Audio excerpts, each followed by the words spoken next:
Welcome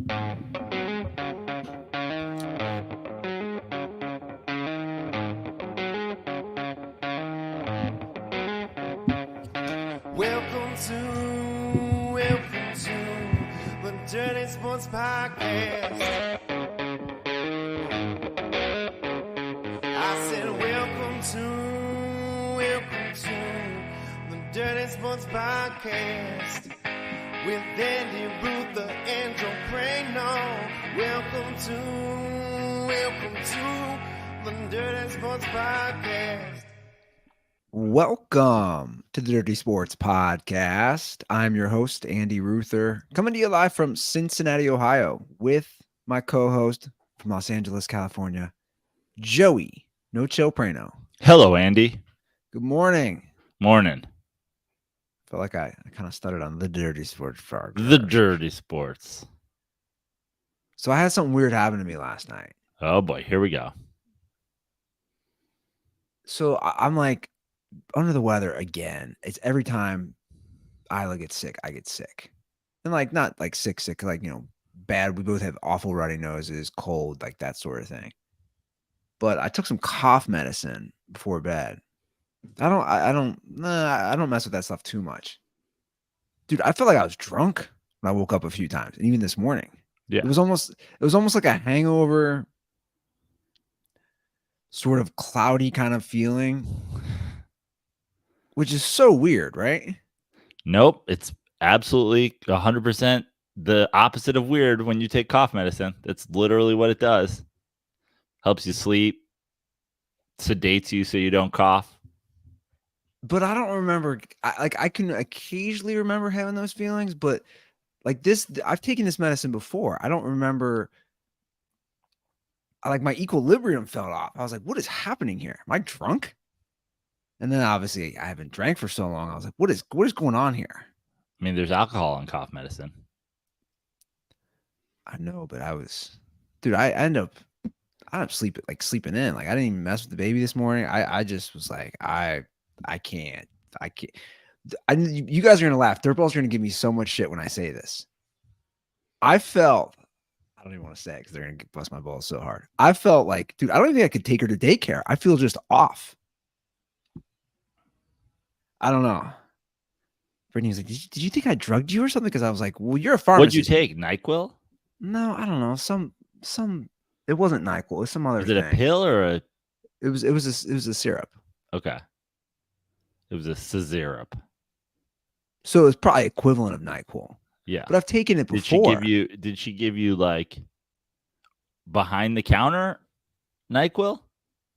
She give you prescription cough medicine? No, it wasn't prescription. Yeah, it was behind the counter. Over the counter. Or over the counter, I mean. Yeah, just something you can get. I don't know, but like I'm just now. Bro, I in college one time was super sick and I knew I wasn't like contagious, but I also just like knew it would extend if I was drinking, but I really wanted to go out. So I went out that night to my buddy's frat house and just brought the Costco size bottle of NyQuil with me. And I poured it into like beer pong cups and played and just like literally chugged NyQuil the whole night. At one point I was seeing fucking like I was tripping. I was seeing like fucking, you know, the chemtrails behind people and fucking woke up the next morning not knowing where I was. Like, yeah, man, cough, especially depending on like what you ate and whatever, like you take enough of it, you can get fucked up. But that's the thing. I took a normal dose. Well, you also probably haven't been taking anything at all. So no, I haven't. The system's been clean. And when you were drinking with regularity, you take that stuff and it's like, oh, okay, what does it really do? Same as like a nice glass of whiskey at the end of the night. But also there was, there wasn't the measuring thing. Yeah. So she just swigged it. She goes, there's not that much, just finish it. Like we were in bed and I was like. Sounds very professional pharmacist. She's going to love How many milligrams do I need? Whatever.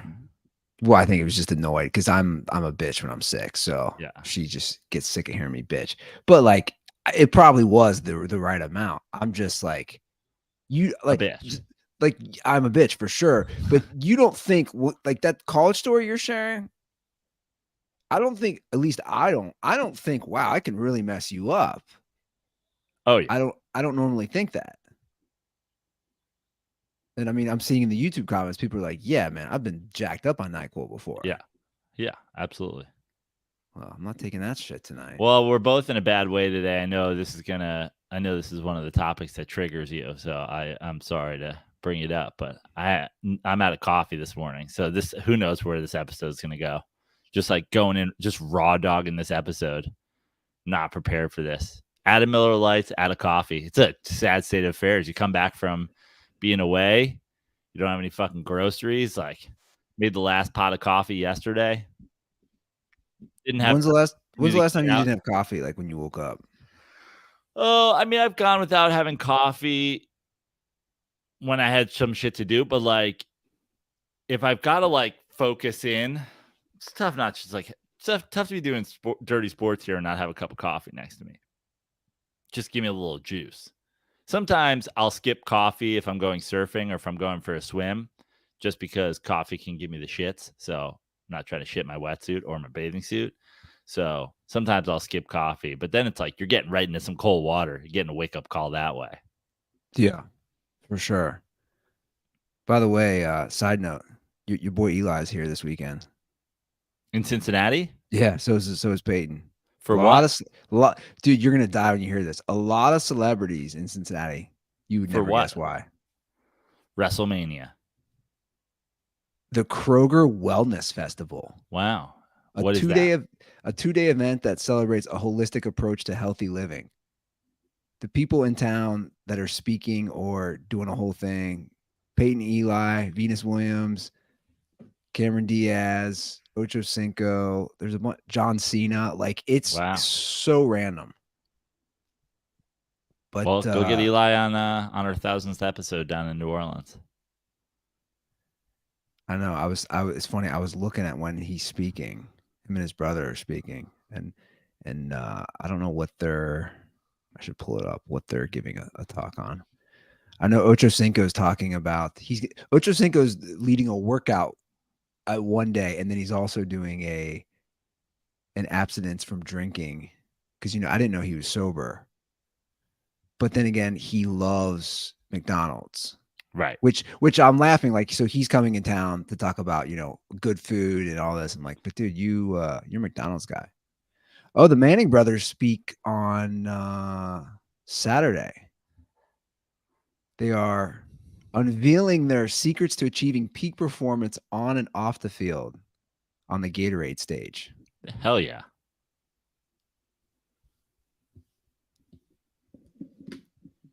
You know what sucks, speaking of the Manning brothers, when they do these dual Monday Night Football games, there's no Manning cast.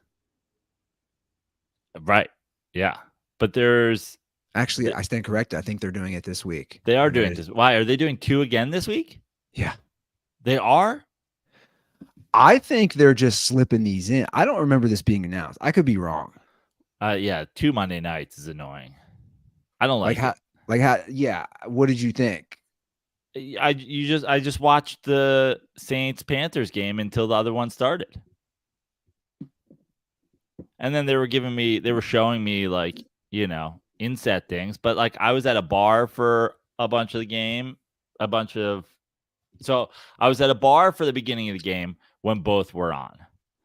And then the second game came on and I switched over and that my attention just focused that. Then I left the bar and went back to where we were staying and was watching it. Wasn't going to mess with somebody's setup and try to like figure out how to get 2 games going simultaneously. So I just watched Steelers Browns, and then obviously ESPN's showing me things from the other game, but it's just like the primetime game. I like having the primetime game be a primetime game. Yeah, so with YouTube TV, I had both on, but my attention. Now, did you do that because you had 2 different screens, or you did that? You had them on one screen. One screen. They allow that. So they allow that.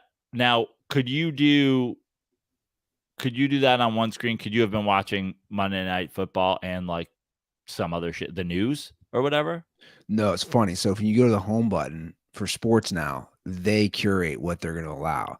So they tested it during March Madness, and now, but they give you basically every combo if games are on. So for college football on Saturday, they'll have a million different combos for you to watch 4 games at once. Right.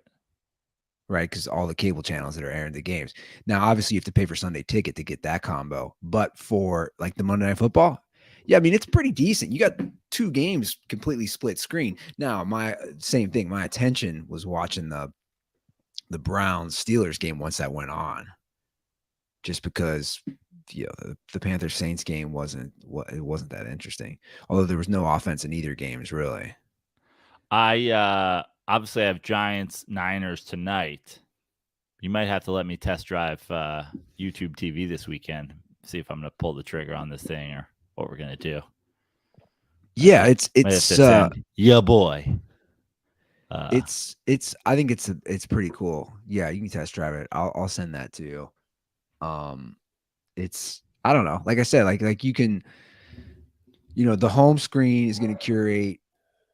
Because somebody else who I know had YouTube TV was texting me like, "How are you watching both games at once?" I was like, "Just go to the home screen, and it'll be there for you, and then you can watch them." But I don't know, man. I was telling you before the show, we talked about the Panthers game. Bryce Young is struggling big time, and there was a article today in The Athletic, and the headline says NFL starting quarterbacks haven't been this young in 60 years. And they go through all the different stats. This is like next level young guys. As far as the average starting quarterback age, the average starting quarterback who's played 13 plus years, it's the lowest in 60 years. Well, I mean, think about all those guys, obviously, with Brady leaving, with Rodgers. I mean, I don't know if Rodgers is being considered as part of this or whatever, but like even those 2 guys, they were kind of the last of the end of the thing. I mean, we lost Matt Ryan and Phillip Rivers and Roethlisberger and Breeze and Brady and Rodgers and Eli, like all of them in the last 3 seasons. Yeah, it's pretty crazy. So if you look at the quarterbacks, if you break it down, so 29 quarterbacks were drafted in the first round from 2006 to 2016, right? So they take that 10-year gap. Only Stafford, Tannehill, and Goff remain as starters from that 10-year window. Which I get, like they're going way back, but I mean, look at all these guys drafted in the first round that just aren't starters. Even again, the last 7 or 8 years. But I think that's why the quarterback play is shitty. It's pretty shitty right now, man. Yeah. Right? Like I don't know if it's shitty, but it's like it's like fine, and that's shitty compared to how it's been. But you could argue we just left the golden era. Yeah. I mean, I've said that. Right, like the best era NFL's ever had for quality QB play.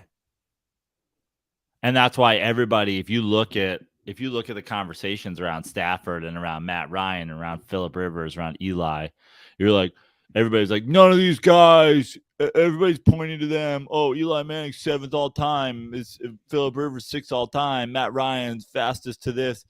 Every quarterback's going to break those numbers. Like going forward, it's just going to happen. It's like, there's literally no sign of that. No sign of it. I know. There's no sign that, the majority of guys that are starting right now are going to last. There's no sign that the guys like Kirk Cousins and Russell Wilson and whoever who are like on that pace are going to make it to 15 years and 20 years and like to reach those numbers that all those guys did. I mean, we could be I know obviously those are 2 guys that I've had a target on for a while, but like those are 2 guys, you're like, are both their teams giving up on them during or immediately following this year? Yeah, that's always been my argument for the Matt Ryan situation. And again, let's not forget, I was calling Matt Ryan Andy Dalton for the longest time, and I was wrong. And then they went to the Super Bowl, but that was always my argument, and it still is my new argument. Guys, he did it for so long. Like, you can say what you want. It's not easy. I mean, look at the Bears, and we'll obviously jump into that. The Bears as an organization are a complete debacle right now. But this Justin Fields situation, guys, this is year 3. And we're already at the, can he be an NFL quarterback? Not just for the Bears. But even when you look at Matt Ryan, right? Like Matt Ryan finished 7th all time in yards, I believe. And everybody was talking about, like, you look at the Phillip Rivers and you look at the Eli's, like, oh, these guys are gonna blow by them. It's like Matt Ryan's right there. He's just like, he ended up in the same fucking spot. Like, he didn't have those 3 more years where he was like a modern quarterback as compared to those guys, and ended up 3rd or 4th or whatever. Like, went to Indianapolis. Now he's in the booth. Yeah. Well, I mean, you look at certain teams right now. You take the Bengals situation. And I don't know if he would help, but I'll just say, like, if you took the Bengals, and we don't know Burrow's status, right? If I asked 10 Bengals fans, well, I shouldn't, because most Bengals fans, like Homer fans, are pretty stupid. But if I said, would you rather have Matt Ryan or Jake Browning for the next 3 games? I mean, to me, it's a no question, right? Right. Like, you take Matt Ryan. Of course. When you have a good team, when you have weapons, when you can protect, even if it's not the best protection in the world, if you can protect, like, a serviceable veteran, even if, I mean, Matt Ryan is kind of like, if there was a knock on Matt Ryan, it's like the guy threw some red zone interceptions in his day, but it's like, you're going to minimize the mistakes as compared to just a young guy who's not making those mistakes because he's bad, just making those mistakes because he just hasn't seen it. Yeah. No, 100%.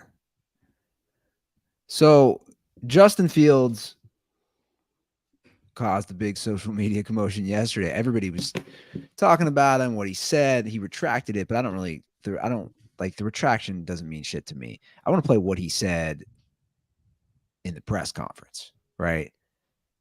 Basically throwing all his coaches under the bus. And in my opinion, not taking any accountability for his poor quarterback play.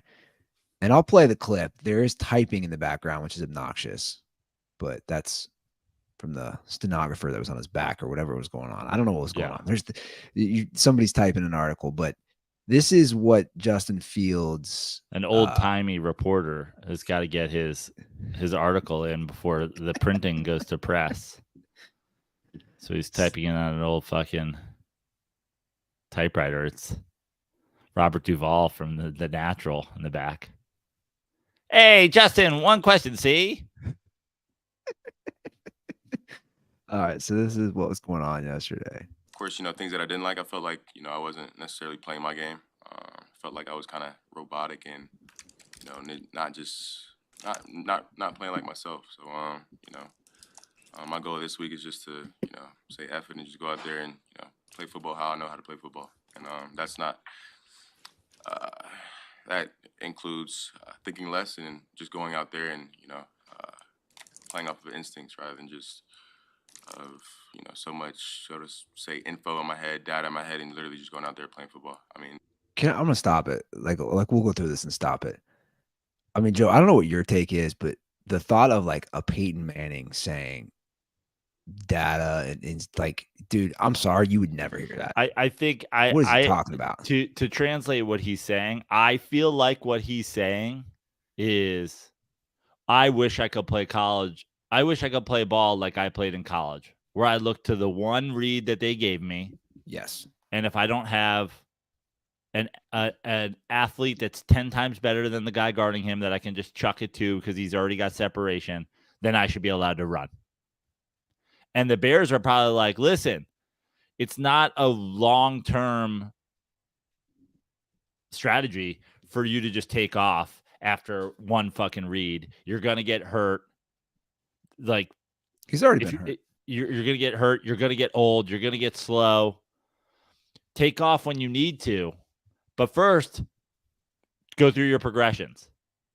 And when we see the clip from last week, he's missing guys who are like literally just wide open.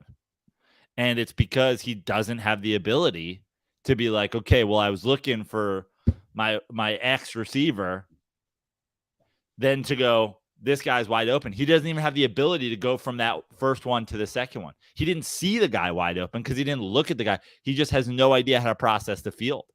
And he wants to be able to just go backyard football. And it's like, cool, that works when your offensive line's dominating your defensive line, where you can just dump it off to a guy who's just going to fucking make guys miss or run guys over, where you can just chuck it up to a receiver that's just, dominating. If you look around the league right now, Ohio State guys are doing great, just not a fucking quarterback. Yeah, it's crazy that he's saying this. He's just openly admitting, I can't play the professional position. I can't play it at the quarterback at the NFL level. That's literally what he's saying. I just want to play backyard football. Just going back to it's a game, and that's it. Because that's when I play my best is when I'm just out there playing free and being myself. So I'm gonna say kind of just bump all the what I should do, what I this and that, like pocket stuff, like I'm gonna go out there and be me. So I mean, listen to him. Pocket stuff, dude. Do you know what position you play? I'll be honest. This is just embarrassing. Yeah. When you are playing the way it's like a fucking, it's like the end of Iron Man when they're like, he says he's Iron Man. Everybody's like, oh, when you say you can't read receivers, what's happening? Could be coaching, I think, but at the end of the day, it makes it, they're doing their job when they're giving me, what to look at and stuff like that. But at the end of the day, I, can't be thinking about that when the game comes. I prepare myself throughout the week, and then when the game comes, it's, it's time to play free at that point. So, I mean, that's unbelievable. So it could be coaching, and when the game comes, I can't be thinking about what they give me to look for. What? Dude, you're a Bears fan. You got to. This is a mess. I mean, and now wasn't there like defensive coordinator's house like raided or something like that, and then he fucking resigned or got fired or? I didn't see that he got raided. I know he resigned. He didn't coach last game for personal reasons.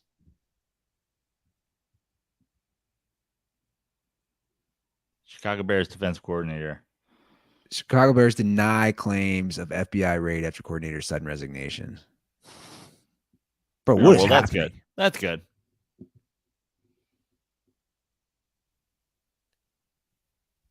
I mean, what is happening?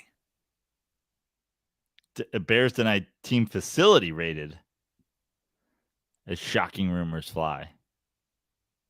So they might have raided his house. Yeah. Unofficially, the rumor mill is working overtime. The one with the most traction was the FBI raided his home and Hallis Hall, the Bears practice facility. The rumors on social media are offensive and 100% untrue.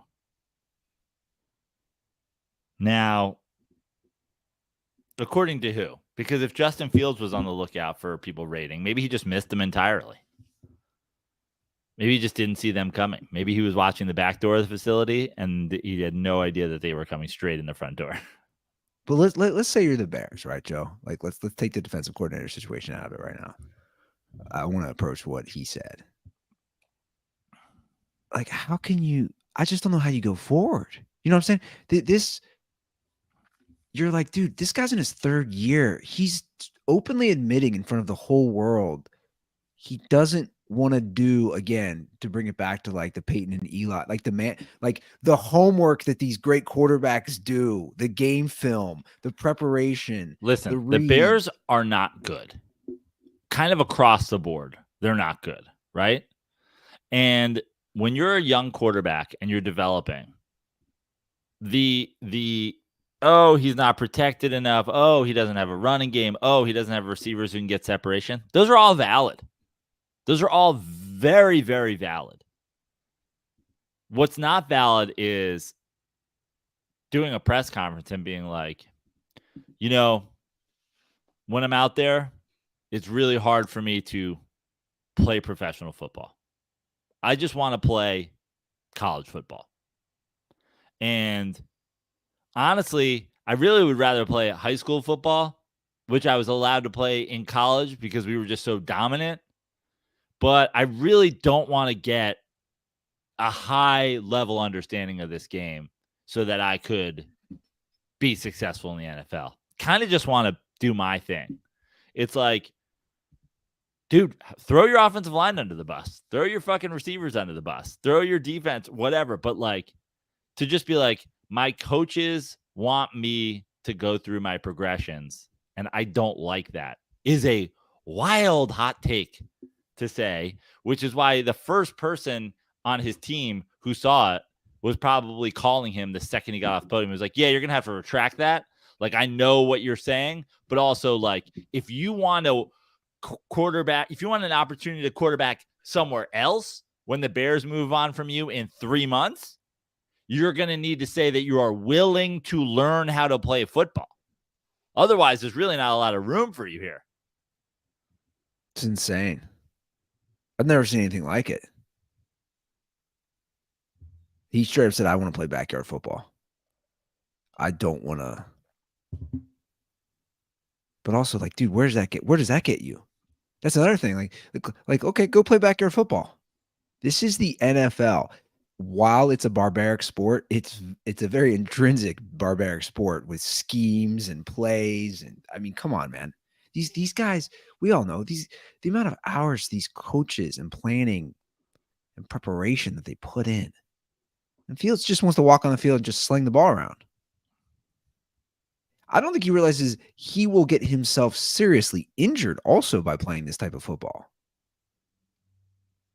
He should probably take the weekend off and go to the Eli Peyton Manning Kroger thing on how to survive in the NFL. I mean, but seriously. 100%. Like, dead serious.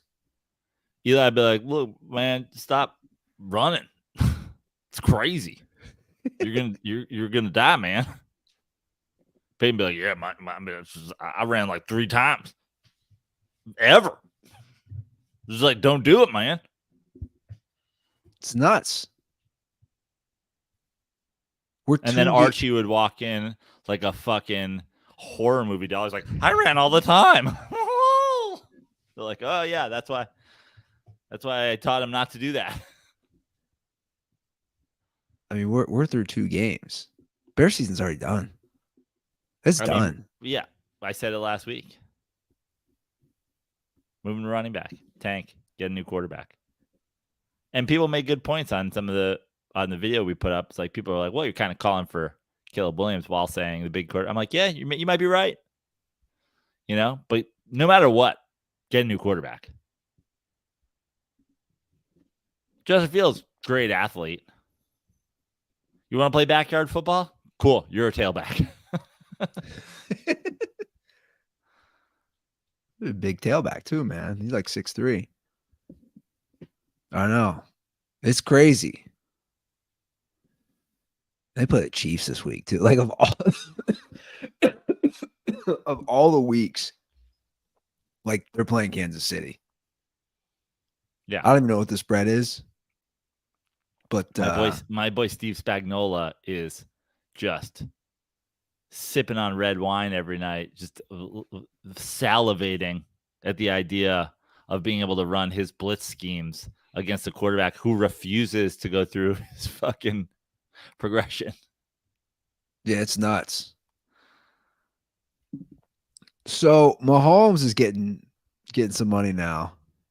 Not that he wasn't before, but he's just getting it sooner. He's getting it a lot sooner. So they restructured his contract.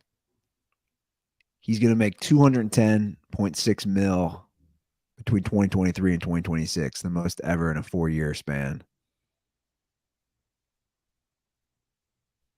I knew they were going to do something with all these guys signing deals. Congrats, Brittany Mahomes.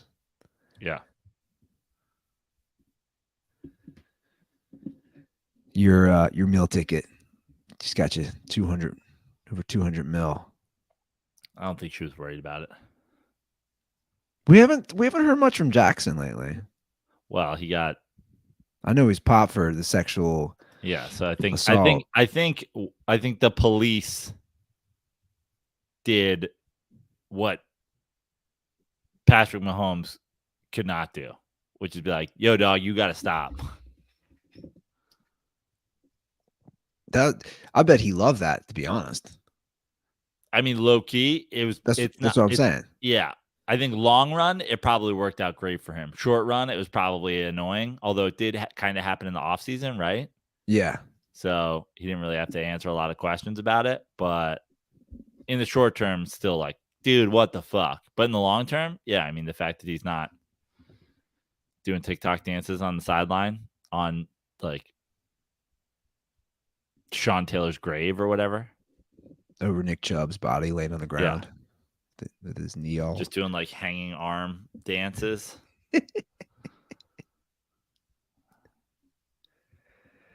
Yeah, I know. Well, it's I'll be curious. You know, we just had this big wave of QB signings. You know, I'll be real curious how this plays out. Obviously, we have Burrow's already injured. You got Herbert's team 0-2. Eagles are 2-0. You watch any of that documentary, the Kelsey documentary? No. Did you? I finished it. You're not going to like the Eagles stuff because Jason's like all about the city of Philly. Yeah. You wouldn't like that part, like those parts. Listen, again, I always say I have no problem with the city of Philly. I have a problem with Eagles fans, which actually I find most of them are not even from the city of Philadelphia. As I've said many times, the city crowd that have attended Sixers games, I always vibed with way more than the folks who drive in from the fucking Wawa-filled suburbs in their like camo Eagles hats. You're not gonna believe this. Yell N-words at people. The Wawa's coming here. Like not like way, not like city. I saw an article like way out suburbs, like developments. I just started laughing. Probably like 30, 45 minutes away from me. So what is it? A gas station? Yeah. But they sell food. It's not always a gas station, but it's often a gas station. But it's literally just it's the exact same thing you would get at a gas station. Like think about like the convenience store at a gas station, but they actually serve sandwiches and shit. They have pretty extensive like food sections, but it's a convenience store. It's not a supermarket. They get hoagies there. Is that what you say? Oh yeah, yeah. These people are eating gas station hoagies as like a delicacy. When's the last time you had a gas station food? Food? Yeah. Like when I was at Lehigh University eating at Wawa. That's what I'm asking. I'm trying to think the last time I grabbed something. You know, I'm talking like you're on the road driving. The thing about Wawa is like, so when I was at Lehigh, like you could go there at 3 a.m. and get like a fucking meatball hoagie. You know what I mean? Sure. College kids. Perfect. Sure. Yeah. But like people from fucking Jersey and Pennsylvania and shit like that, they treat it like they're like, oh, we got to go to Wawa. Like, dude, I never ate at Wawa when it was daytime. Like there's also a deli in town. There's a pizza place. There's a wing spot. You know, like that is amazing. They're like, oh, dude, my favorite thing in life, fucking Wawa American extra cheese. And you're like, you're a garbage person. Like, yeah, dude, in a pinch, I've eaten a buffalo chicken roller from 7-Eleven. But I don't wake up and go, you know what I could go for today is a buffalo chicken roller and stroll down to the local 7-Eleven and get a carton of milk and like a hot dog off of fucking thing. People in Pennsylvania are like, my favorite sandwich is the gas station. I remember, I don't know why I have this memory. When I was living in Las Vegas, we stopped at a 7-Eleven, probably to grab some booze or something. We're heading down on the strip. And Buddy walks out with 2 giant hot dogs. And I just remember, this is like before we were going out that night. I just remember like, dude, what are you? He's like, I'm hungry. I said, we're going down to the strip. Everything's 24/7. The whole fucking city's 24/7. You get food anywhere in Las Vegas. You're getting 2 hot dogs at a 7-Eleven? And he was from Iowa. So, like, to be fair, like, it's like he didn't know any better. In his head, he's like, oh, yeah, man, food. Like, dude, what are you possibly thinking doing this? Just wreck your body. You'll pop into any casino. There's a buffet. Get what you want. I can tell you the last time I had gas station food. We'll call 7-Eleven gas station food. By the way, that's essentially what it is. It's a 7-Eleven. Yeah. It was pizza. Like a slice of pizza or 2. It's a 7-Eleven. Imagine somebody coming over to your place. You guys are all sitting around having a barbecue and be like, what's your favorite sandwich in town? Imagine you being like 7-Eleven. Imagine if somebody said 7-Eleven. You'd be like, get the fuck out of my house. Yeah, that's pretty reckless. That's hilarious.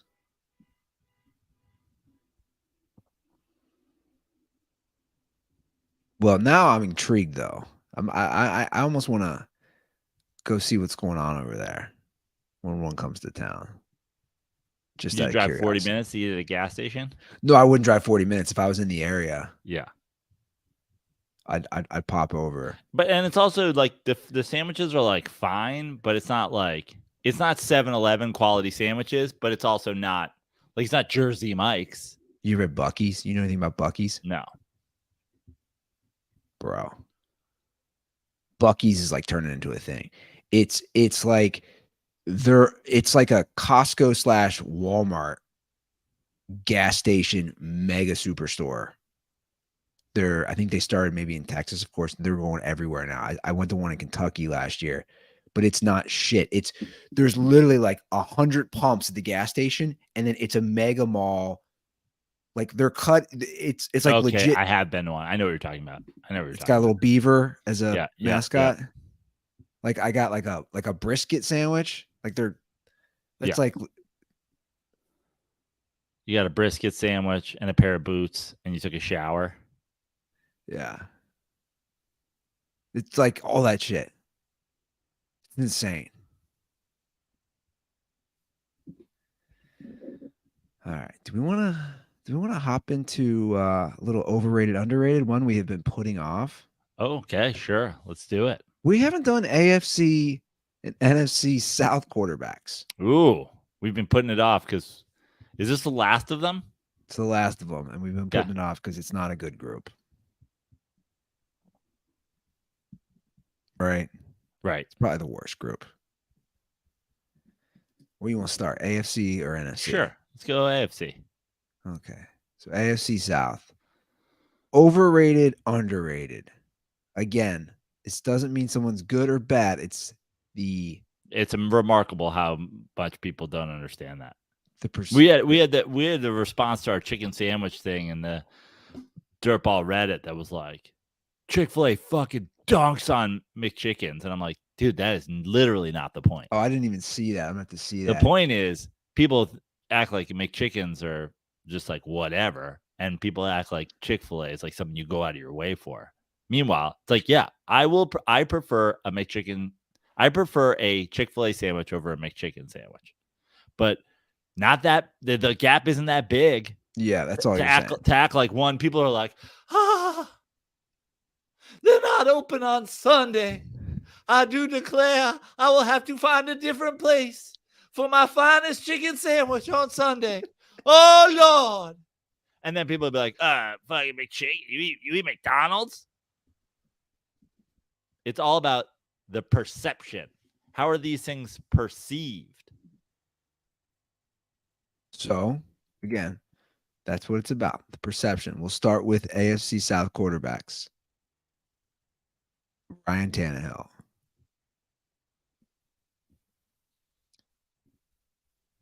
Properly rated? Yeah, I don't know. I don't know what else. I mean, I think at this point, like, no one thinks that. I think everybody agrees that year in and year out, if the Titans had an elite quarterback, they'd be a way better team, which goes without saying. But also like people, everybody came into this year. Let me say this about the Titans. I think Vrabel is one of the best coaches in the league. And they got Derrick Henry. And they always have a good defense. It's like year in and year out, people are like, I don't know. The Colts this year, I don't know. The Jags this year. If people believed in Ryan Tannehill, we would never pick against the Titans. So I think at this point, he's properly rated. He was probably underrated for a minute and then overrated for a hot minute. And now he's probably properly rated. Yeah, I don't know where else he would be. Properly rated. Anthony Richardson, we're 2 games in. It's real tough. So there's not enough information. I'd say properly rated because no one's overhyping him. I don't think. No one's. I'm going to say overrated, even though I Okay. kind of like how he's played, because I'll say this. It's like you might be better right now with Gardner Minshew. And the fact that that's not like the fact that not everybody's on board of like, yeah, hard to say which one of these 2 guys is better right now. Probably makes him overrated, but certainly too early to tell. But I think there's people who hyped him pretty hard. All right. Let's move down to Texas. CJ Stroud. I'm going to say, because I'm already seeing some chirping, which is funny. I'm going to say overrated because people are hyping up his yards in 2 losses. I'm going to say overrated. You're Ohio State, man. It's obviously overrated or properly rated. I want to say properly rated, but since you're seeing it, I'll dive in with you and say overrated then, because it's certainly too early to tell. This history of Ohio State quarterbacks is not good. They're 0-2. The Texans don't make anybody look good. So yeah, like if there's anybody who's like, ooh, look what he's doing, relax. Yeah. I would say properly rated because like Anthony Richardson is too early to tell. But if there's guys out there, then I'm with you. Well, that's the thing. I would have said properly rated, but I've already seen a few people saying what he's done. I mean, he's played okay. Trevor Lawrence. I'm also the AFC South, man. This is why these divisions, this is why the NFC and AFC South are so. I'm gonna say properly rated again. I think his first couple years he struggled. People do that with these guys, and he was probably underrated for a minute. I think last year you got like the Nick Wrights being like, he's the prince. He's the next great quarterback after Mahomes. He's there. Like Trevor Lawrence is somewhere around the top 10 in the league. But like to put him over certain guys the way I've seen people do, it's like you can believe in potential, and I'm okay with that. But if you're ranking them as to like where they are today, there's no proof that he's better than some of those guys. Yeah. I'm going to say overrated for that reason. I thought he was fine, properly rated. Obviously, they won a playoff game last year. They play Kansas City tough in Kansas City. There's a lot of hype around him. By the way, I think he's really good. Trevor Lawrence. No, I think he's good too. I think he's really good. But so again, this is to for the people who think that we're rating guys. I think he's really good. I think he's for sure their franchise QB. If I had to go one way or the other, I'd probably go overrated because it's just I know what he did in college and I know what he has the capability to do, but you also just have to do it at some point. Well, and you're in the division to do it. That's the argument. That's the other thing. He's not just like cleaning up. He's just not waxing the AFC South. They didn't win the division last year, did they? No. They Or did. did they? They did. I believe they went 9-8. But like, dude, you gotta get 11 wins. Did the Titans also make the playoffs last year? No. My brain is so mush on who did and didn't make the playoffs last year at this point. Yeah, I don't remember. I don't think they did. All right, so I'm gonna say overrated. You're more properly rated / overrated. Yeah. All right, this next one's pretty bad. The NFC South, because it's like, what do you do on some of these young guys? Right. We'll start Falcons. Desmond Ridder. I mean, like properly rated. Nobody's hyping him. Nobody's. There's not much to say. Yeah. He's winning games. No one's hyping him. I'll go properly rated because there are some people who picked like them to like win the division and they're like, oh look, this is what's gonna happen. I'm like, you guys really believe in this quarterback. So I'll say him properly. You know, I saw him play a lot because he went to University of Cincinnati. And I saw, I been to a few of those games live too. I think he's a good quarterback. I think he'll be a good serviceable backup long term in the NFL. That's where I think his role will be. Derek Carr. I mean, I've been a Derek Carr underrated guy for as long as Derek Carr has been in the league. They flashed a stat the other night. Do you see it? Most passing yards through 9 seasons: Peyton Manning, Matt Ryan, Derek Carr. That's an interesting one. Now, we all know, and I just replied to somebody the other day who tweeted at us that Kirk Cousins is on pace to break every passing record. You don't want to be you don't want to lead the league in passing yards. You don't want to. But I just think you look at the Raiders, typically. Look at all the guys that have come and gone. Look at the conversations that's already happening around Jimmy G. Look at all this stuff. It's like, I feel like the very casual NFL fan thing to do is to blame everything on your quarterback. We obviously talk about how important quarterbacks are on this show, but I feel like when you don't understand football, you just go, it's quarterback. He's trash. I just think Derek Carr has been a good, above average NFL QB for 9 seasons, and people have acted like he was the problem in Vegas the whole time or in Oakland. And it's like, name some other guys from those teams. Well, I have an interesting stat for you that I saw that should help your argument. So it's taken from 2014 to 2023. So it's that 10-year window. Probably when Carr first came in the NFL, I'm assuming. Because it was about Carr never getting a defense. It's the percent of starts where the defense held the opponents under 16 points. So their own team's defense.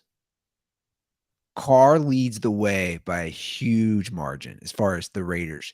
The Raiders defense in 10 years only held the opponents under 16 points 13 times, which is 9% of the time. Jesus Christ. Only 9% of the time.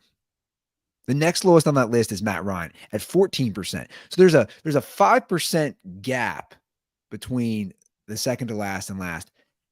And then you look at the top, and it's not going to surprise a lot of people. Tom Brady's defense held them under 16 points 36% of the time. That's crazy. He's number 1. Number 2 is Russell Wilson at 31%. It's 4 times as often that Brady's were. 4 times as often. And tied for 25% are Phillip Rivers, Ben Roethlisberger, Jared Goff, Andy Dalton. So it's like those guys all had good defenses most of their careers. Yeah. And his is by far the worst. And it's kind of like, I feel like people treat Derek Carr the way people treat Andy Dalton. And it's like, look at the fucking difference. You're right. When your team is stopping people and you have elite weapons and your quarterback can't get it done, maybe it's the quarterback. When your defense isn't stopping anybody and you don't have elite weapons and you're not getting it done, maybe it's not the quarterback. I'll say underrated as well. You're probably a bigger Carr stan than me, but I think, you factor all these things in. Well, we've talked about this. This is why the game exists, because my passion about these things is always fueled by the perception. Like, I'm not like Derek Carr is going to change your franchise. I'm just like, you're a dumb, non-football understanding person. If you look at Derek Carr, you're like, yeah, trash, never gets it done. I think Carr can win a Super Bowl. This is where we talk about having a defense. I think Carr's the type of QB, if he had a defense, could win a Super Bowl. I don't say that about everybody. I think he could win a Super Bowl. He's shown me enough that he could win a Super Bowl. Do you think if you called Kyle Shanahan right now and you're like, take every fucking thing out, we're just going straight up, like their contracts are null, no draft picks involved, he'd trade Brock Purdy straight up for Derek Carr? You think? Yeah, of course I think. That's an interesting conversation. I don't know.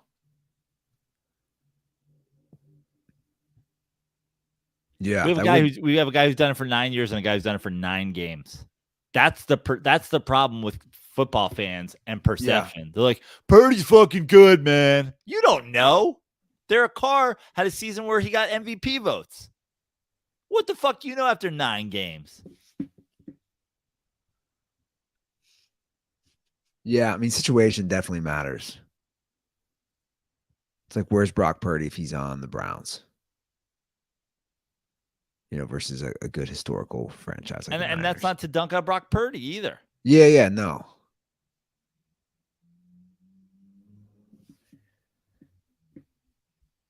All right, moving along. Baker Mayfield. This might be the toughest one in the fucking league. I'm doing it. He's underrated at this point. You think he's underrated? Now, he was wildly overrated forever. Maybe properly rated because people are like, I don't know, Baker looks good in Tampa. But it's like, I feel like this is what people do. He was wildly overrated when he came out of college. He was wildly overrated when he went to a good Browns team and couldn't get it done, even though he made like a playoffs. And people were like, yep. He won a playoff game. Yeah. Future. He's the man. Whatever. He was wildly overrated. Then people were like, Baker fucking stinks. And I'm not sure we're all the way back from Baker fucking stinks. Now, Baker was bad at times, but like at this point, after what I saw him do with the Rams and what I've seen him do with Tampa Bay, like now he's your journeyman quarterback. Now he's like a dumb Ryan Fitzpatrick. Well, the big thing with him is not turning the ball over, right? So like this year, he hasn't thrown an interception in 2 games. Yeah. If he can do that. But I'll also tell you one thing. We could quickly, because Baker has those stands, because people love the headband and love the fucking I'm feeling dangerous. Like, we're 2 games away from him being overrated again. He goes 4-0. I mean, I think they have a tough game this week. I don't think they're winning. He goes 4-0. People are going to suddenly be like, Baker, MVP. Like, Baker Mania. Yeah, exactly. Yeah, he was definitely underrated coming into this season. So, current level, he probably is underrated because he's not trash. He's a serviceable. But we're so close to having a Linsanity thing because Baker has such weirdo stands. Yeah, I mean, you and I used to always discuss who would last longer in the league, Jameis or Baker. We both agree Jameis is the backup. That might be changing now for me. Well, the best thing I'm still gonna say Jameis, and the reason is the best thing that could potentially happen for the longevity of Jameis Winston's career is to not play football. The second Jameis Winston gets on the field, he'll be exposed, and then soon after he'll be gone.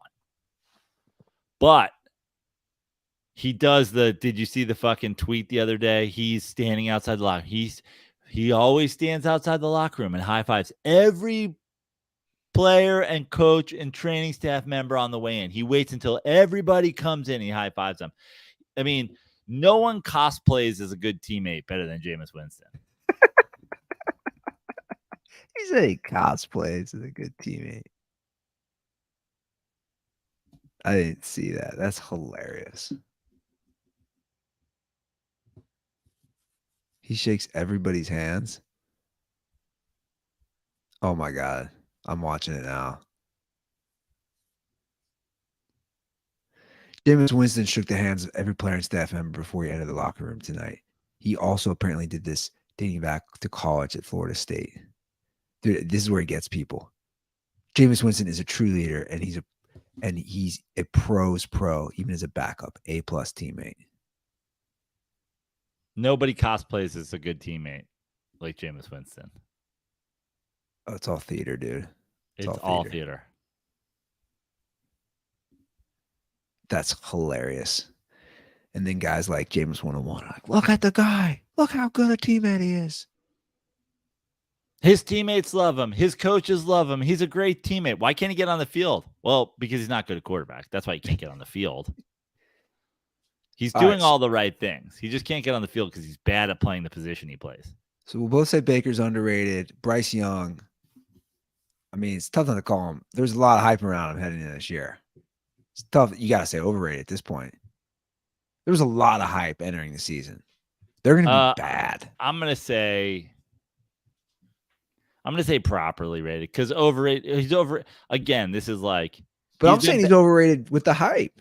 Yeah, but hard to say that any of this is his fault so far. Although he has looked worse than I thought he would from a personal quarterback standpoint. But I don't think at this point anybody's like he's turning the team around. Like I guess you'd have. He's not underrated. That's no. All right. There it is. And we're finished. We do have a overrated, underrated later in the show. A non-sports one we're going to get to. A call. Let's get to week 3 picks. Before we do that, I want to encourage you to go pick up some Miller Lite, prep for Thursday night game, Sunday games, Colorado game on Saturday. Andy, I'm just so happy to be back because really hard to find Miller Lite north of the wall. Really hard. I don't know if you know this, but apparently in Ontario, you have to buy all of your alcohol from the government. This thing called like the NRBO or something like that, or the BRO. I don't know what the fuck it is, but it's like a government liquor store. Didn't see a lot of Miller Lite in the 2 I went into. Weirdly, every bar I went to had a Miller Lite koozie or neon sign or whatever coaster. None of them had it. I'm just so glad to be back. I'm going to go out and watch the game tonight. Giants, Niners, have some Miller Lights. But you had set an over under for me. It's like it really took a dent last week. Just basically a bye week from Miller Lite being in Canada. So 6 days. That's probably the longest I've gone in adulthood. 6 days without a Miller Lite. Well, I'm sure you'll catch up well this weekend. I need to, man. I miss it. I walked in. We were so tired from our trip and everything like that. I walked in. I didn't even put my bag down. I think my bag was still on my shoulder. And I had a Miller Lite. My girlfriend's like, "What are you doing?" I was like, I just needed it. I needed it. I missed the world's greatest Pilsner and the original light beer so much. I needed it. Well, guys, it's Miller Lite season. It's Miller time, I'm sorry. All season long, from kickoff till the clock runs out. You can't go wrong with a Miller Lite in your hand. So make it Miller time all season long. Get Miller Lite delivered right to your door. Simply visit MillerLite.com/dirty sports, or you can find it pretty much anywhere that sells beer. Celebrate responsibly. Miller Brewing Company, Milwaukee, Wisconsin. 96 calories and 3.2 carbs per 12 ounces. So, week 3. He took a big stumble last week. Ruther was on a tear, the 5-point advantage. You're already in a 7-point hold, Joe. Already. Oh, we do this all the time. I'm not worried about it at all. Okay. Not even a little bit. Last week, what an absolute abomination of a week from McVay. There's so many things broke your way. A lot broke my way. For that, I'm thankful. So we'll see. We'll see how we stack up this week. I'll let you start off with the Thursday night game since it's your boys. Big underdogs, 10.5-point dogs. Headed to Santa Clara to play the Niners. No Saquon. No Andrew Thomas. No chance. Niners boat race the Giants. I know that to every dirty sports fan that I'm an unabashed Giants homer and my unrealistic expectations of this team. And I think that they're going to the Super Bowl, even though I think I said 40 times I didn't even think they are a Super Bowl contender.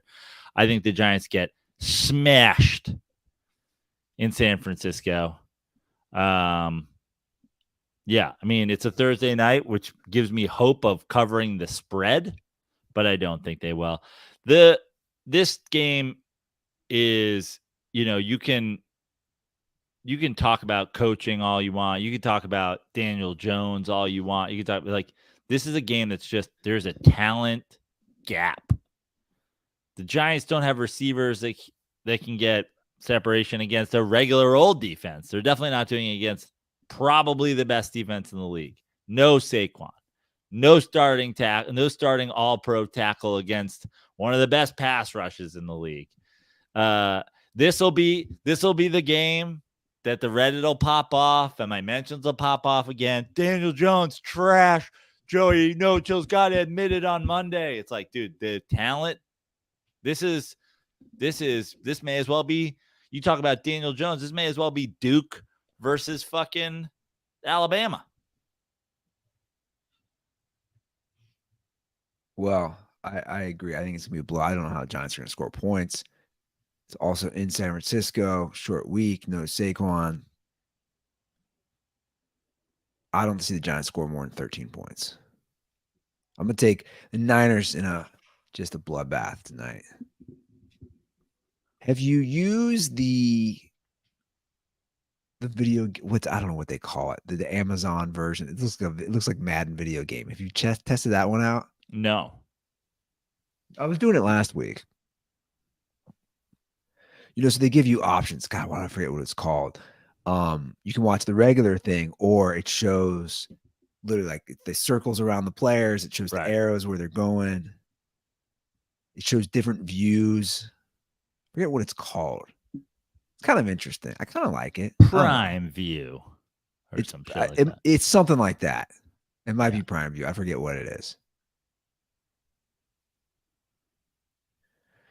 All right, Sunday games. Browns at home. No Nick Chubb out for the year. That was a horrific injury. Kareem Hunt signed.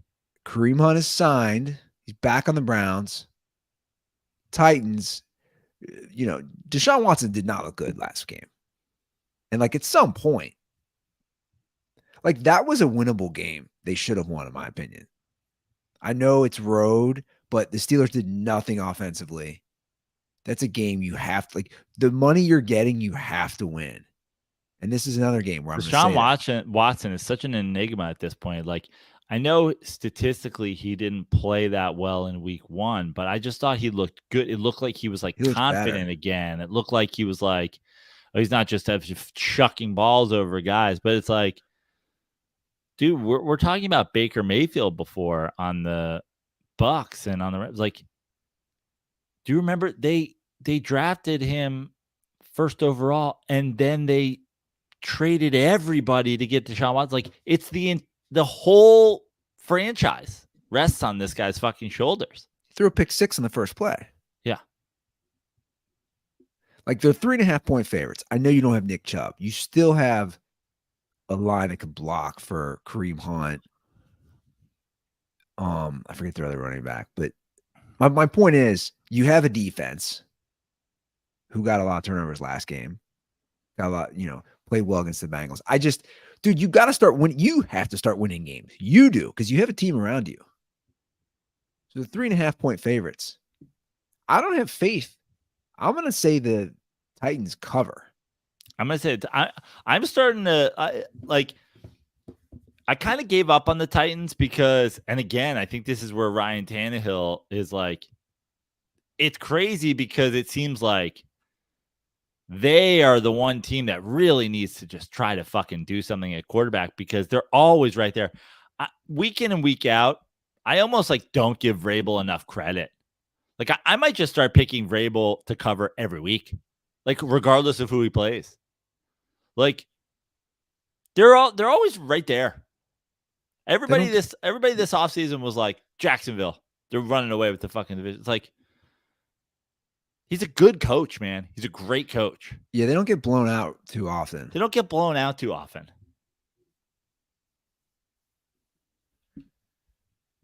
So you agree with me? Yeah. Titans cover. All right. The 2-0 Falcons travel to Detroit. Lions are 3-point faves. This is an interesting matchup. Well, listen. Do I have the utmost? I would say I have less faith in the Lions than the majority of people at this point. Because I'm like, they're still the fucking Lions. But I look at the outcome of this game. What's more likely? The Falcons are 3-0 after this game, and the Lions are 1-2, or they both leave there 2-1. It almost makes everything like a little bit more right in the world in regards to how everybody saw these teams being. I think the Lions win the game, and because it's 3, I think they cover. Yeah, well, the same thing. I just don't see the Falcons going 3-0. I just don't. They're both 2-1. That makes sense. And by the way, I'll be rooting hard for it. I hope the fucking Falcons win.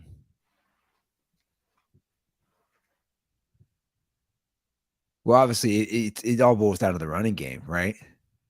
The goal here is to run the ball a lot, keep the ball away from the Lions' offense.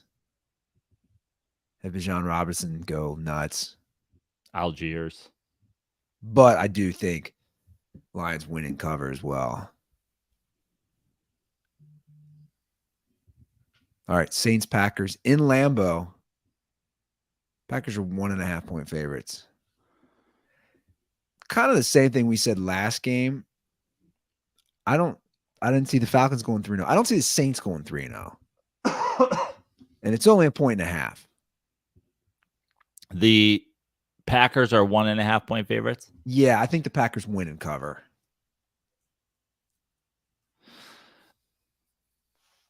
I kind of see the Saints going 3-0. The problem is I also think the Packers were going to have a surprisingly good year. I mean, it's not too late for that, even if they start 1-2. I'm going to do it. I'm going to take the Saints to win the game. I'm going to go Joey no chill money line pick. Saints win. I think my boy underrated Derek Carr feeling himself a little bit. Wow. That'd be huge if they got to a 3-0 start. Really huge. All right, Broncos, Dolphins. 0-2 versus 2-0 in Miami. Big little spread here for the Fins. 6.5. 6.5. I wanted to bring this up right now. This is a complete hypothetical because I know it's not going to happen because Aaron Rodgers has already said that he's coming back. But right now, complete hypothetical. Right now, if the Jets could convince Aaron Rodgers to retire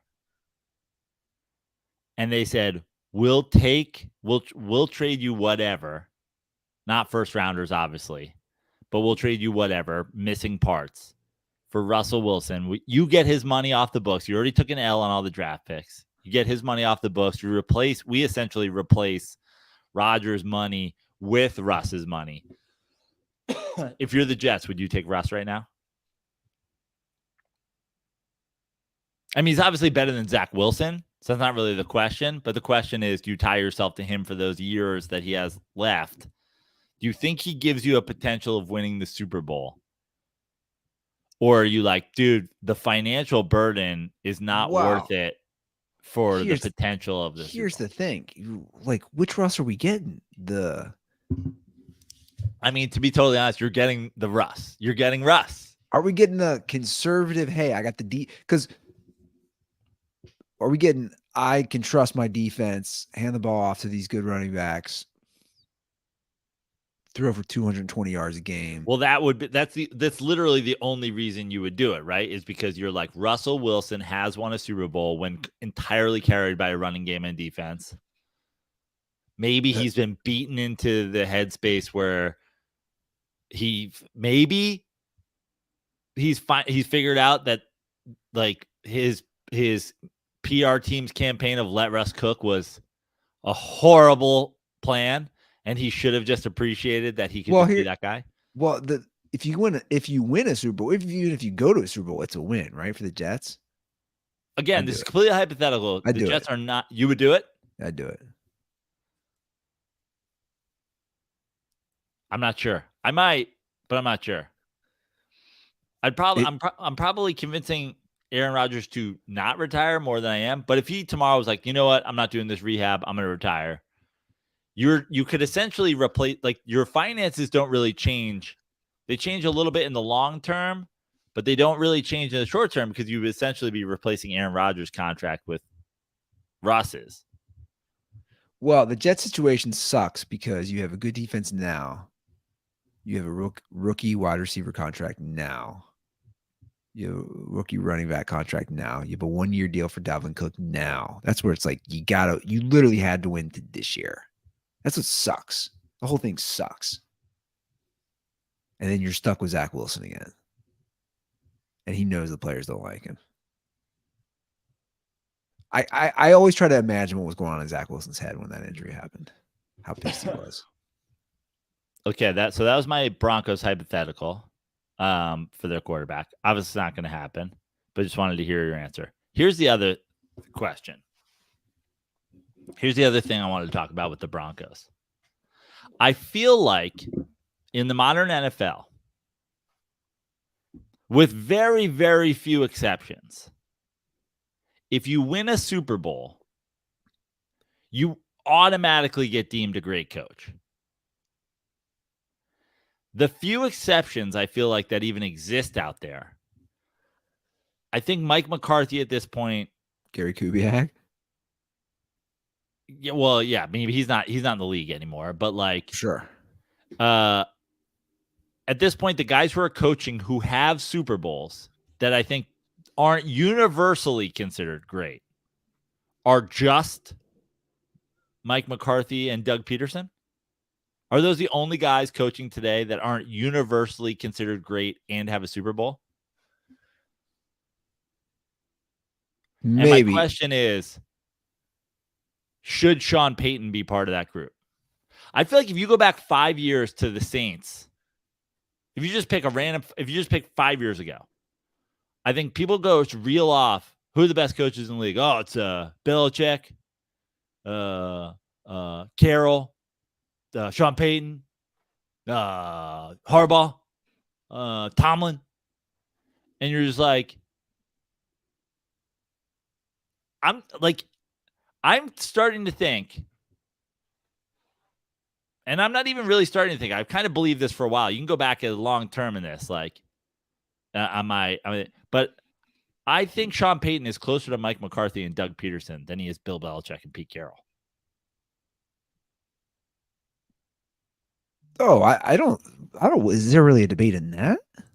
I'm just saying it almost feels like if you win a Super Bowl, that you automatically get great coach status. You do. I don't think Doug Peterson and Mike McCarthy have been fired. I think there's a lot of people, not just us on this podcast, and I don't know how you feel about Doug Peterson, but I think there's not a lot of people who think he's a great coach. I see a lot of people who like him a lot. Sure. And by the way, to win a Super Bowl, you do have to be a good coach. No one's ever said Mike McCarthy wasn't a good coach. It's just, dude, you're a boob and you wasted the prime of one of the best quarterbacks of all time. You know? But I don't know. I'm not sure Sean Payton is a great coach. Did Jim Harbaugh make more NFC Championship games in like a 4-year window than Sean Payton made in his entire time in New Orleans? Like I don't know the answer to that. But like how many conference championships games did Sean Payton make it to in New Orleans? He made it to the one where they went to the Super Bowl. He made it to the one with the bad call. That's 2. Was there one more in there?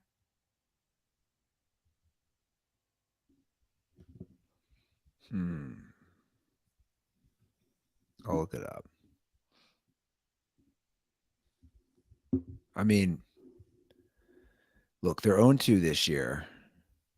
I'm just saying, I was saying this the whole time. Like, this is the Sean Payton. This is the offensive genius. This is the guy. Like, Drew Brees was really good. They had a crazy home field advantage. They built a team around playing in a dome.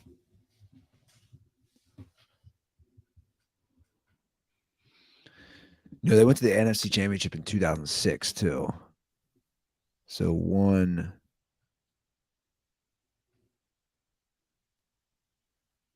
So he's been to 3 NFC championships.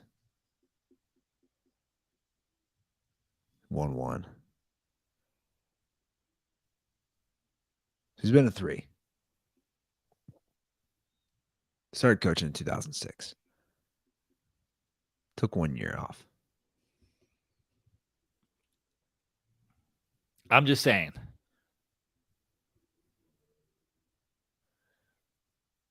I mean, look, good overall winning percentage, good overall in wins. You know, with New Orleans. Well, we shit all over the NFC South. Finished first 7 times. Also had a great quarterback, which you can argue he helped make him a great quarterback. Tell me when I name a coach not better than Sean Payton of the Belichick, Reed, Carroll, Harbaugh, McVay, Shanahan. I don't know how many people are putting him on that scale anymore. Okay, so is Sean Payton a top 8 coach in the league? So I'd rather have Belichick, Harbaugh, Reed, Carroll, Shanahan, McVay, Tomlin, I would. So we're at 7. Vrabel, 100%. we're at 8.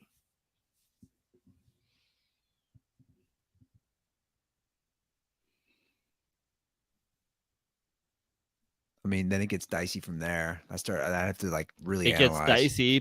gets dicey, but there are guys, the Siriannis and the Dables and the guys who are young and doing it and like already having success. Hard probably to put them over him right now. McDaniel, probably hard to put him over him right now, but it's not like sure thing that he's better than all 3 of those guys. No, and the 0-2 start doesn't help. Like, that doesn't help at all. So, I mean, this week, they're 6.5-point underdogs. I mean, if LaFleur gets the Packers to the playoffs this year, I know. I mean, has he already coached in as many NFC Championship games is It's been a Sean 2. Payton? Been to 2? So, like, this week's a prime example. I don't think their offense can hang with Miami's. Obviously. Like, can they even get near that spread? I'll go first. I don't think they do. What's the number? 6.5. It's a big spread. I think they get their ass kicked. It's in Miami. Yeah. Yeah. I'll take the Dolphins. Which means the Dolphins start 3-0 and the Broncos start 0-3. I mean, look, we all agree, right? You start 0-3, your season's done. 100%. Like, you're in the AFC West. They haven't played the fucking Chiefs. They haven't played the Chiefs. You start 0-3, your season's done. And that's what's crazy about a lot of these AFC teams heading into this week. The Chargers, the Broncos, the Bengals. By the way, Patriots. Salah. How about Salah in New York? I know you like him. I like Salah a lot. I'm not going to give him over Peyton just yet. He hasn't even been in the playoffs. Like your next game, prime example. Chargers and Vikings both 0-2. Vikings are 1 point favorites in Is Minneapolis. this the loser is not like the loser is done? I mean, 100%. we're now looking at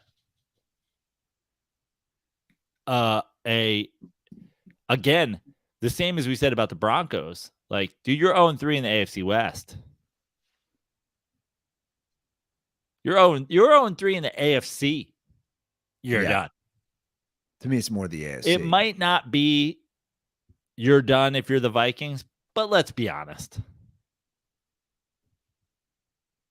I'm not going to spend a whole lot of time on it. Go ahead. The Chargers win. Yeah, I was about to say. I think the Chargers win.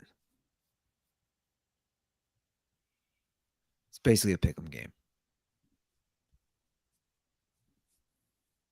All right, another 0-2 AFC team. This is crazy. Patriots are favorites in New Jersey going against the Jets. 2.5 point favorites.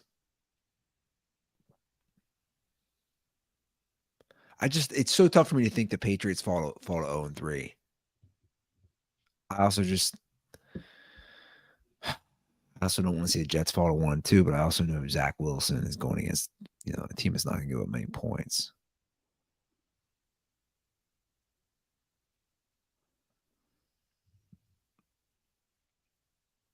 The Patriots offense looked so bad last week, though, too. They look so bad. Wilson has looked really bad against Belichick, and I think in the whatever game. I mean, that Bill Belichick is almost maybe as responsible for Zach Wilson being the bust that he's been as anybody. It's like it almost feels like the games he had against the Patriots were the things that undid his potential in the NFL. Yeah, I agree. So I'm going to have to go with the Patriots. I hate to do that, but I am. I'm going to go with the Jets. I think that Wow, you just teed me up for that. Yeah, I did. The Jets, I think the Jets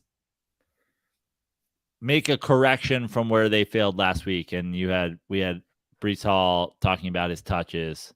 I just think if you're the Jets, you have to go into this game with the exact thing that I just talked about. Bill Belichick will eat Zach Wilson alive. So don't even let Zach Wilson fucking throw the ball. Like, turn him into fucking, you're a handoff machine. Play defense, run the ball, win this game 9-6.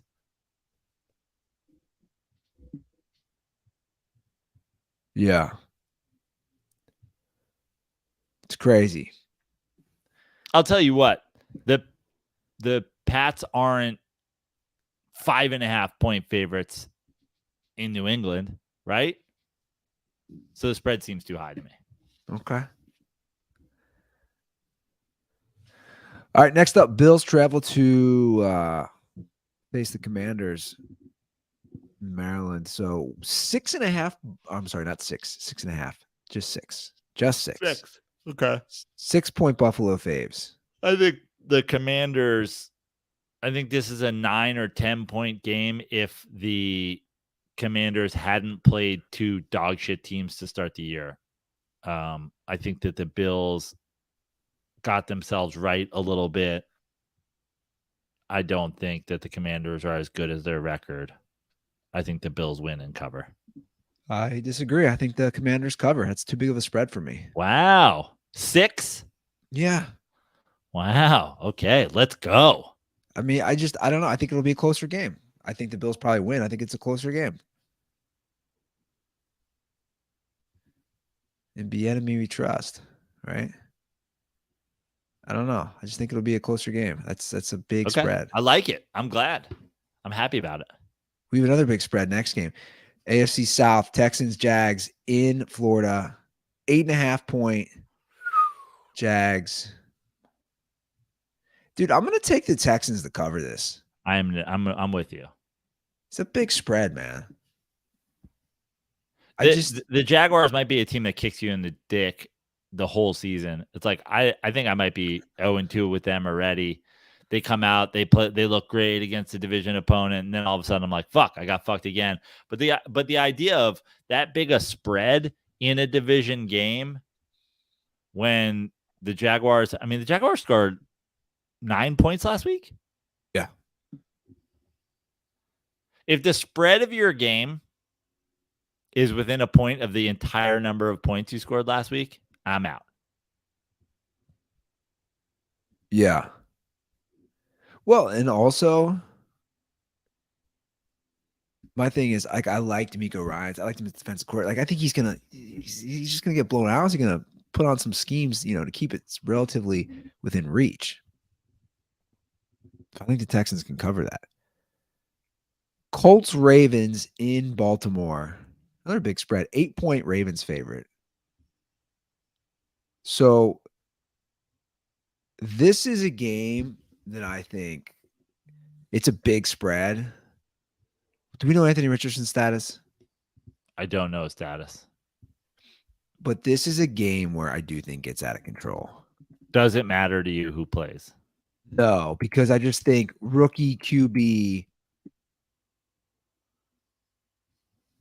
he's in concussion protocol, by the way. Okay. I'm what you're taking the Ravens. Yeah, I'm taking the Ravens. I'm taking the Ravens. And I got to say, my biggest fear with taking the Ravens is Gardner backdoor Minshew. Well, that's what I was about to say. I'm not afraid of backdoor Anthony Richardson. I am afraid of backdoor Minshew.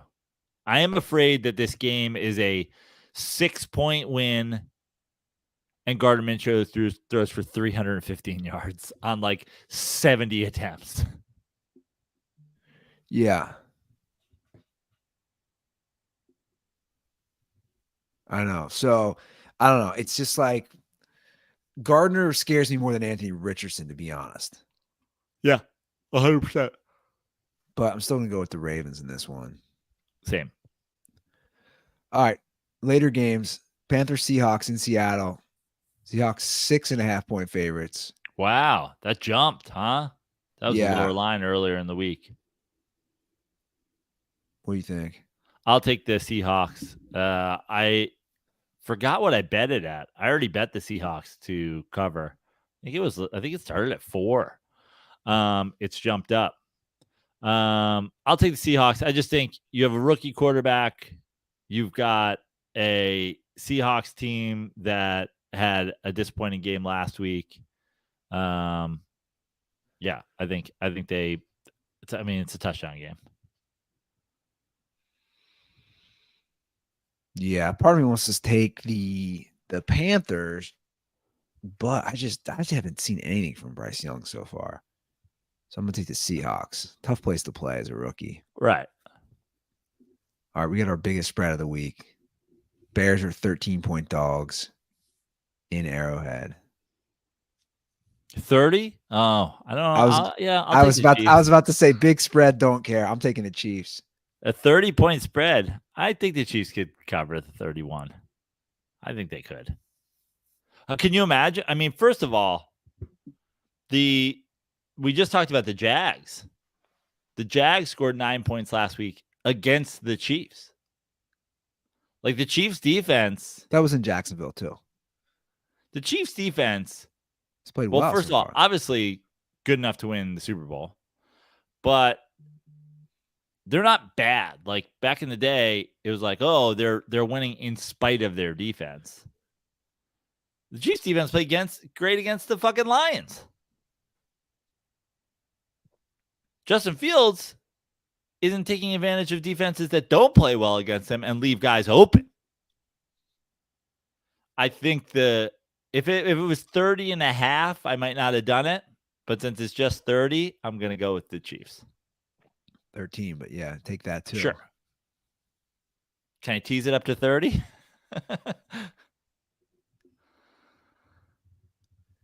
All right, Cowboys, Cardinals, another big spread. Man, lots of spreads this week. It's in Arizona. Cowboys are 12.5-point favorites.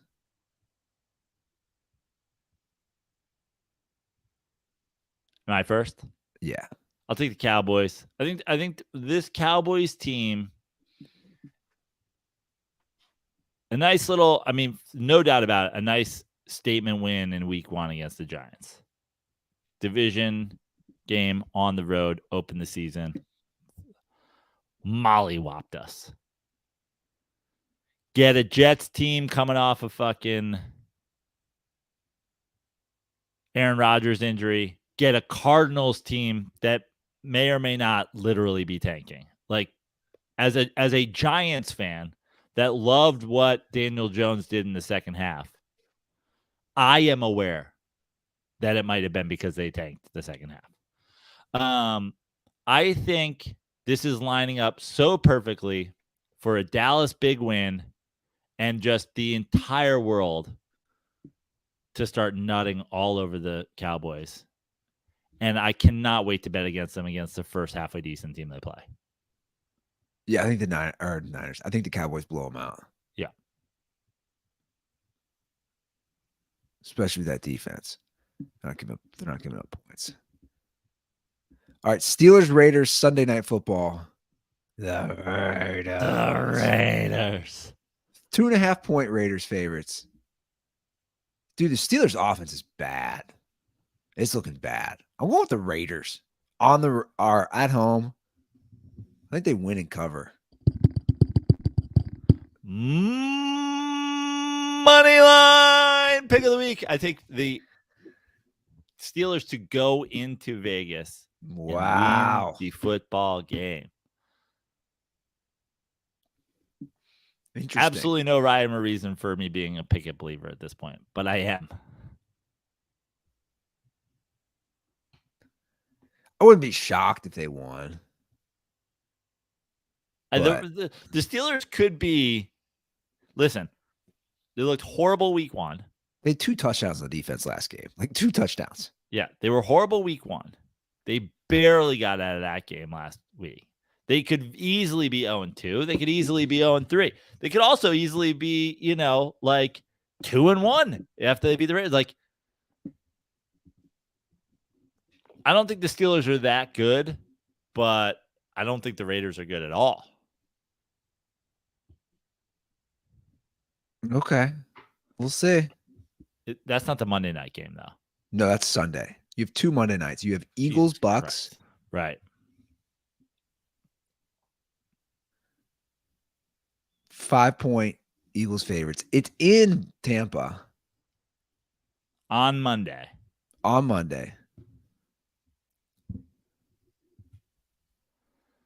It's a tough one.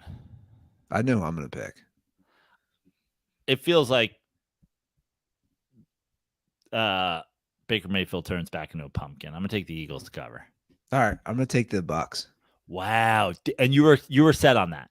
I was set on that. You were taking the Bucks. Hands down taking the Bucks. I think they cover the spread. I don't think they win. 5's too much. I think they win by 3 or 4 points. It hurts because obviously I'll be rooting. I mean, I'll be wearing a headband. I'll be wearing a headband.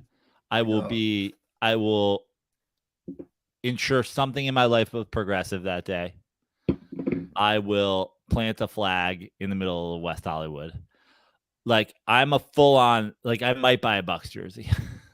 I might get a creamsicle Testaverde jersey before Monday. Ooh. I'll be rooting so fucking hard for the Bucks. But I didn't want to be rooting so hard for the Bucks, have the Eagles cover, lose a point to you, double whammy.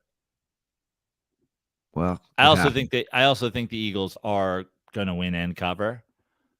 But now, God damn it, I'll be like, I guess it's kind of a win-win in a way. Unless, of course, the Eagles win and don't cover, and then I'll kill myself. Well, that's what I'm predicting. Yeah. Precisely. Well, thank God. Thank God for that. So I've got the Ruther curse on my side. Well, the curse seems to not be too bad when it comes to picking games. Okay, your final Monday night game, because there's two. Rams Bengals. This is a tough one because you don't know if it opened at 6.5 and moved down to 2.5. Now it's at 3. We'll see. Is Burrow practicing today? I don't know. Because today was the first day. Like, is he at practice? I'm going to put in the search. Let's see here. All right, 1 hour ago, Joe Burrow walks to the practice with a sleeve on his right calf.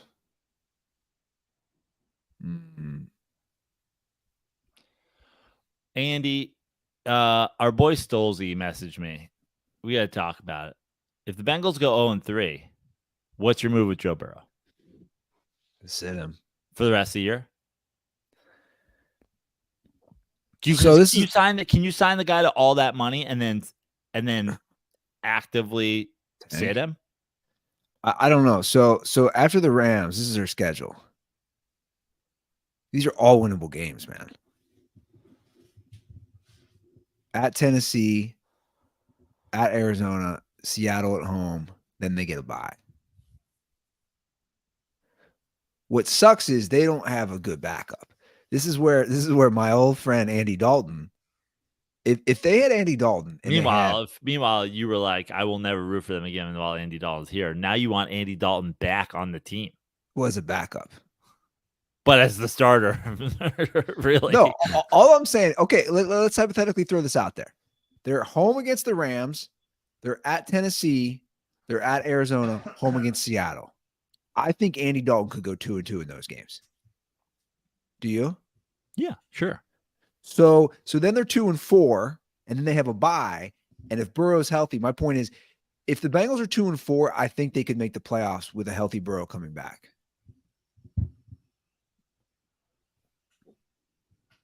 But they don't have a formidable backup.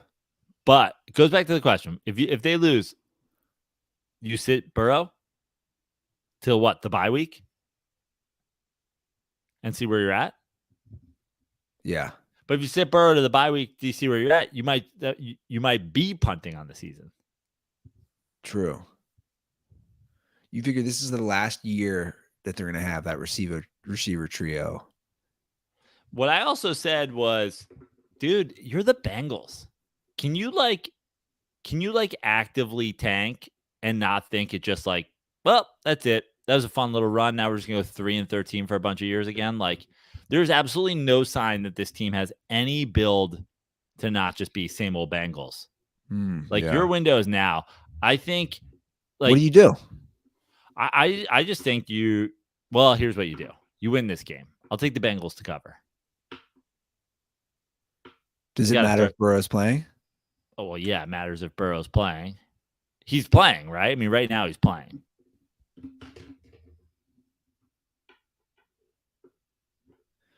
Well, I'm looking right now. Updates. Joe Burrow isn't. This is literally video from the practice 50 minutes ago. Joe Burrow isn't throwing during individuals. He's stretched with the team, but he clearly won't be a full participant today. Now, granted, the game's Monday. Today's Thursday. Right.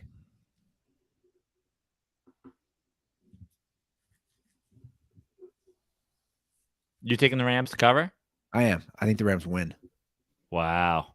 You nail in the coffin. That's kind of the Bengals season, dude. And it kind of might be like, dude, this game is holding a lot. I agree. They lose this game. Well, here's my reasoning.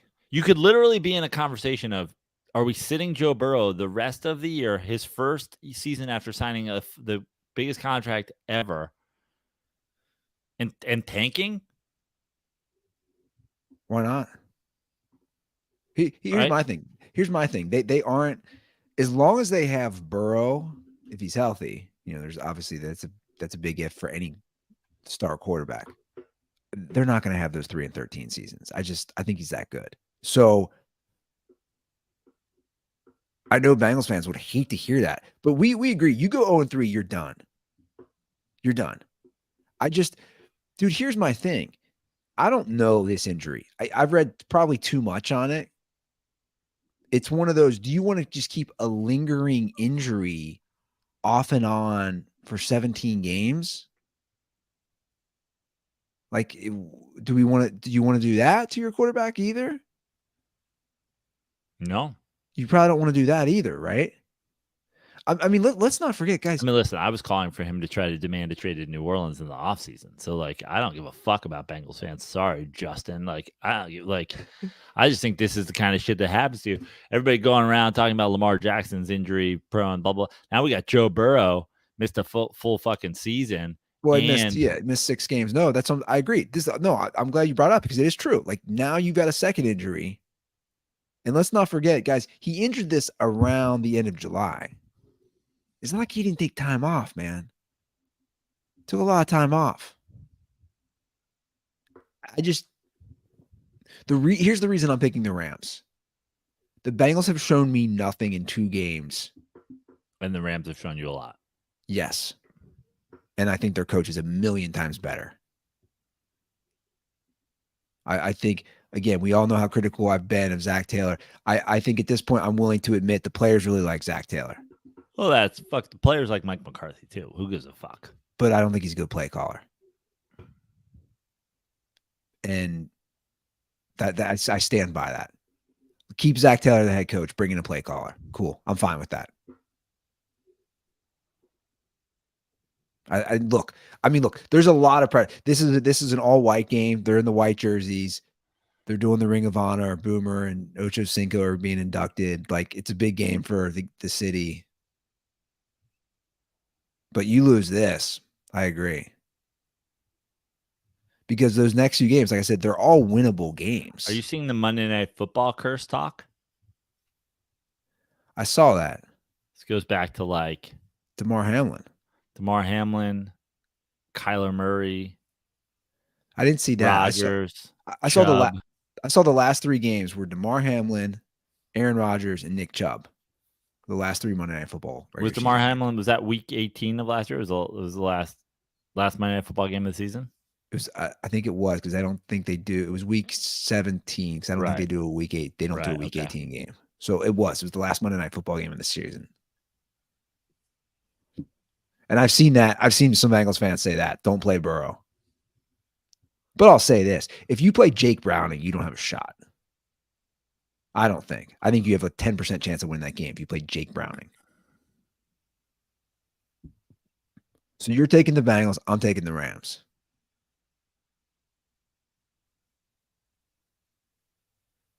Bro, if they lose. Not going to lie. Part of me is going to laugh, guys. Sorry, Bengals fans. Part of me is going to laugh. You're such a fucking piece of shit, dude. You are. Part of me will laugh. It doesn't mean I'm a piece of shit. You're like, do you ever see the new Mad Max?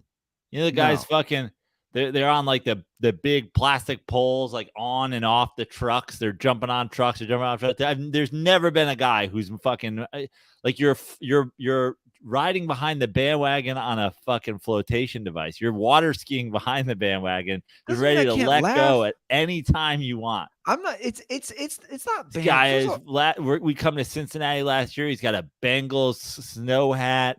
He's fucking. We're going to the tailgate. It doesn't mean I can't laugh. And now you're laughing. Oh, dude, I laugh at all the fan bases. Any of them, dude. It makes me laugh. Because I just want you to know, you're like Randy Ruther. I'm just worried at how Randy Ruther is going to react to you right now. Like I would be worried. I'd be worried if I were you about the potential physical and social media attacks that are on coming your way. Because again, you should know this better than anyone. We talk about realistic and unrealistic fan bases, and I've seen too much lately. Again, from the Lions fan base of the Bengals fans, if that makes sense. And it's Oh, yeah. like Listen, it. that was always the point with the Lions fans and the Bengals fans That's and the why I'm Browns saying I would fans laugh. and the whatever, which is like, guys, and the Jets fans. I am a fan of those organizations in other sports. You got to know it's going to go fucking awry. But see, that's my point. That's why I'm saying I would laugh. You already brought it up, the history.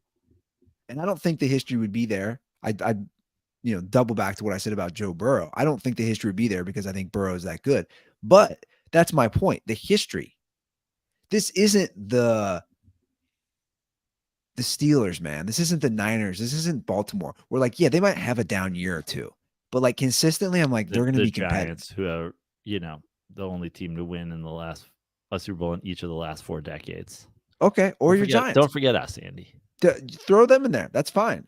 But that's my point is like they might have some rough years, but there's not a 50-year history.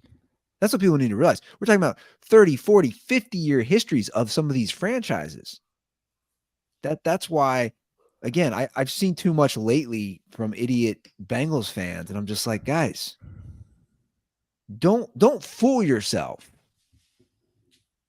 Now, Joe Burrow has come to save the day, and he has. You take him out of that equation. Good luck with Browning and Zach Taylor. I'm just saying. Will I be laughing if they lose? Yeah, maybe. Maybe just a little bit. The fight for Andy Ruther's fandom. Monday Night Football. Rams, Bengals. There's no fight. I just love fucking football. I love football. Suddenly the Rams hat's gonna be out again. I'm like, oh, you rocking the Rams hat on the podcast again? Suddenly we're getting a lot of Sean McVay talk on the podcast. Andy's, hey, I should probably come out and see Savage Town sometime soon. You got a guest bedroom out there? Check out SoFi. I'll say this. I said this actually at the Bengals game last week to the group I was at the game with, and they all agreed. I said, can you guys imagine the Bengals offense if they had Sean McVay or Kyle Shanahan calling the plays? Like, they'd be scoring 30 points a game.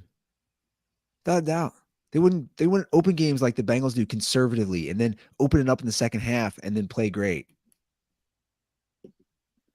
All right. We've gone on and on. This is turning a longer episode. Randy Ruther's already. You're welcome, people. He's already issued a statement probably to end my demise because I said I'd laugh. What do you think will go through his head if they go 0-3? Justin's hard to predict how to react.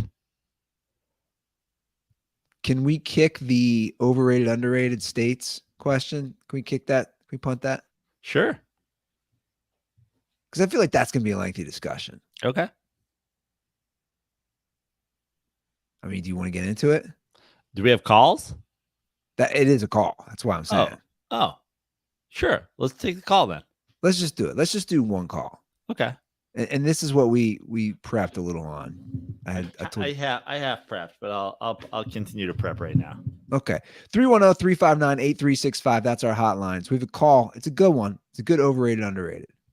Boys, Brian Heinrich calling in again, and I just wanted to pose my question for overrated, underrated.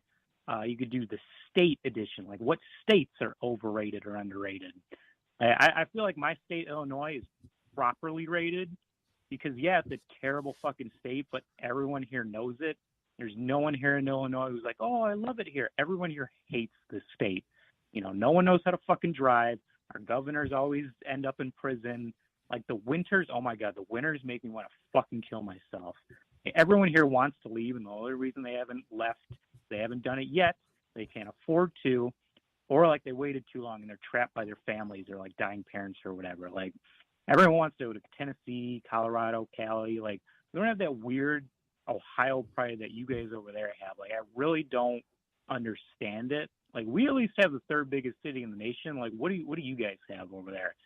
Like, I will say, I feel like Chicago may be underrated just because everyone these days loves to yell, say, "Oh, Chirac, you get shut up and die." And it's like, motherfucker, just avoid 53rd or any of them other South Side blocks in the 40s plus, and you're fine. And it's like any big city. Like, people in Illinois don't even like Chicago yet. Everyone still goes there to do stuff. It's a weird love-hate relationship. Plus, Chicago also has the best of the Great Lakes. The city may have caught on fire, but not Lake Michigan. That shit is crisp, and just like the ocean, condoms are for Ohio residents. Get a grip. Whoa. Hey, boys, Brian. Coming in hot for, like, first of all.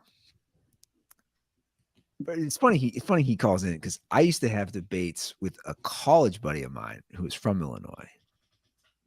We used to have debates Ohio versus Illinois in college. And that was always my argument. Chicago's great. What else you got? Right. And we would just spin in circles on Ohio versus Chicago. And Chicago is great. And some could argue, hey, Chicago is better than all the cities in Ohio combined. Lake Michigan's great. In fact, if we're gonna do overrated, underrated bodies of water, Lake Michigan might be number one as my underrated. Wow. Underrated body of water, Lake Michigan. Oh, 100%. Maybe not by us Midwesterners because we understand it. I think the rest of the country, Lake Michigan's amazing. In fact, that would lead into some of my underrated states. I don't know if you how want many me to of go these first? doing? How many am I doing? How many overrated? How many underrated? I've got 2 or 3, depending on how far I want. I got 3. You got 3 of each? At least. 3 of each? Yeah. Okay. Let's start with let's start politely. How about underrated? Give me one of your underrated states. First number one underrated state, Utah. Wow. Did not see that coming. Why? I mean, Utah is great. So here's my reason on Utah. Utah, this is true. It gets such a bad rap because of the Mormon thing. Yeah. I mean, South Park guys did a whole musical that fucking tours the world, right? Yeah, but it's gorgeous. And that's my thing. Utah, from a geographical standpoint, is absolutely gorgeous. Now, I understand somebody could say, Ruther, I want to go have some beer and liquor, and it's 3-2. Again, bringing it back to the Mormon thing. That's a fair counterpoint. I just think Utah, as far as natural beauty, everybody talks about California. Everybody talks about Arizona. I'm like, the states near it. I'm just like, guys, Utah is gorgeous. So that's number one in my underrated. Okay. I'm going to counter that with my own underrated for a very similar reason. New Mexico. No one even talks about it. I agree. No one talks about New Mexico at all. Like, people list their states. It's like New Mexico, similar to Utah, but a couple of cool cities. Santa Fe, super cool. Albuquerque, kind of cool. Like, I'd rather be in Santa Fe than Salt Lake City 1,000,000 times over. Similar natural beauty, none of the Mormonism, but no one even talks about it. It's underrated because it's not even rated. It's beautiful. It's an incredible state.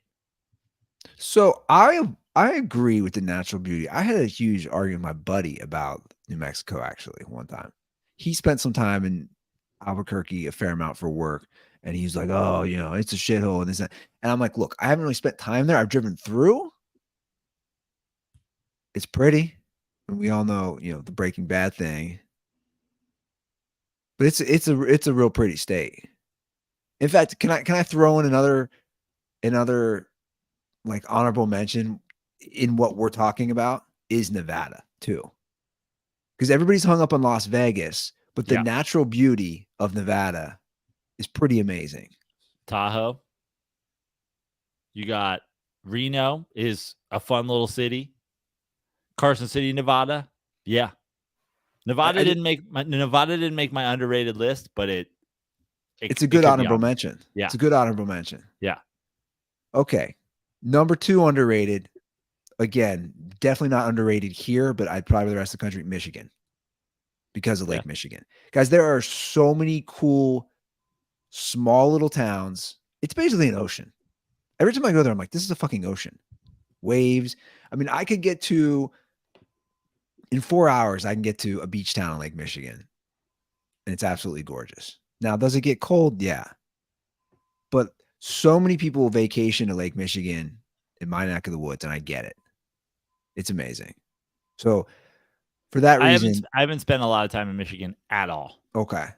And but even like I've spent a fair amount of time, like even non-lake towns. Like I haven't spent any time in Detroit, but like Ann Arbor, I think is a cool little college town. I've spent a bunch of time there. I've been to Michigan games. I've been to Michigan hockey game. I think it's a cool little college town. I don't know. I think Michigan is underrated. Here's an underrated one. This is going to hit really close to home. Kentucky. Wildly underrated, in my opinion. The Bourbon Trail, horse racing, music, good. Like some of my favorite people in history are from Kentucky. And then I think Kentucky gets lumped in with the things around it. Ohio, West Virginia, blah, blah, blah. It's like Kentucky has its own soul, has its own. I love the rolling hills. I love Kentucky. And I think Kentucky gets treated as if it's just like West Virginia. Like, dude, West Virginia, meh, pretty bad. Kentucky, conversely, pretty good. I like Kentucky a lot. It's a pretty good state. And really, where is it ranked state-wise? I don't know. Not very high. Middle of the pack, maybe, but it's treated like Kentucky. It's like it's almost a placeholder for if you want to say somebody's from some backwards place. They're like, no, fuck, he's probably from like Kentucky. It's like, dude, say West Virginia. What you mean is West Virginia. No, it does have that rap. Trust me. Oklahoma. It does. It does have a bad rap like that. I agree. What you mean is Arkansas. Kentucky ain't just some fucking dump ass southern towns. Barely southern. Yeah. Okay. Another underrated. I'm gonna say Tennessee, but I feel like it's now about getting properly rated. Wow. My reason for Tennessee, you have Nashville. Spoiler. Tennessee's on my overrated. Oh, okay. So this will be good. So Tennessee, here's why underrated. Nashville's a great big city. Knoxville's a fun city. You're in the Appalachian Mountains for most of it. I like that. I like the Appalachian Mountains. I went to Chattanooga last year. Thought that was really cool. Smaller city. Affordable. No state income tax. I'll throw that in there. But I think scenic wise, I think it's very beautiful. Now, has Nashville kind of turned into its own thing, maybe a little overrated with like Nash Vegas and everybody likes to go there. But yeah, I think I would argue Tennessee is still underrated. Clearly, you're going to differ with me. Well, I'll why don't I talk about that and then I'll go back to my last underrated. I think Tennessee was it was like I don't know who's Derek Carr. I think it was wildly underrated forever. I love Memphis. I prefer Memphis to Nashville. I like Memphis. I like the Appalachian Mountains. I like the Smoky Mountains. I like all the things. Like it's a good state. It's a solid state. I'm a fan. But I feel like the overrated Nashville has now that is what the perception of Tennessee is. And I think Nashville is maybe one of the most overrated cities. Nashville. Okay. Like a bunch of fucking like corporate honky tonk shit and bachelorette parties, and you're better off in Memphis. My last underrated, South Carolina. I feel like North Carolina gets all the hype of the two Carolinas. And for that reason alone, I love North Carolina, by the way. But every time I'm in South Carolina, I love it. I love the weather. I love now I'm not always there in like the thick of summer or whatever, but I like the the humidity and the swampiness and I love Charleston. I love Savannah. I love Is that I love Georgia though? what's that? Savannah, Savannah. Georgia. Sorry, Savannah's in Georgia. Yeah. But it's the same kind of vibe, right? No, it is the same kind of vibe. Yeah, I love South South Carolina's Carolina. great. I love South Carolina. I think that's a great Underrated. point. It is underrated. My family always vacation there. Hilton Head's there. We used to always go to a small island called Fripp Island there. South Carolina is great. And it's got that small town vibes when you're on vacation. I'm Even not the gonna argue. shitty like Myrtle Beach, like it's like Yeah, I'd rather be in Myrtle Beach than Daytona Beach. I agree. I already know who you're gonna pick for overrated. I mean, the number one most overrated state. It's not even close. Like it's the Kansas City Chiefs quarterback situation of overrated states. Texas. There's no second place. Texas is the most overrated state, but in a landslide.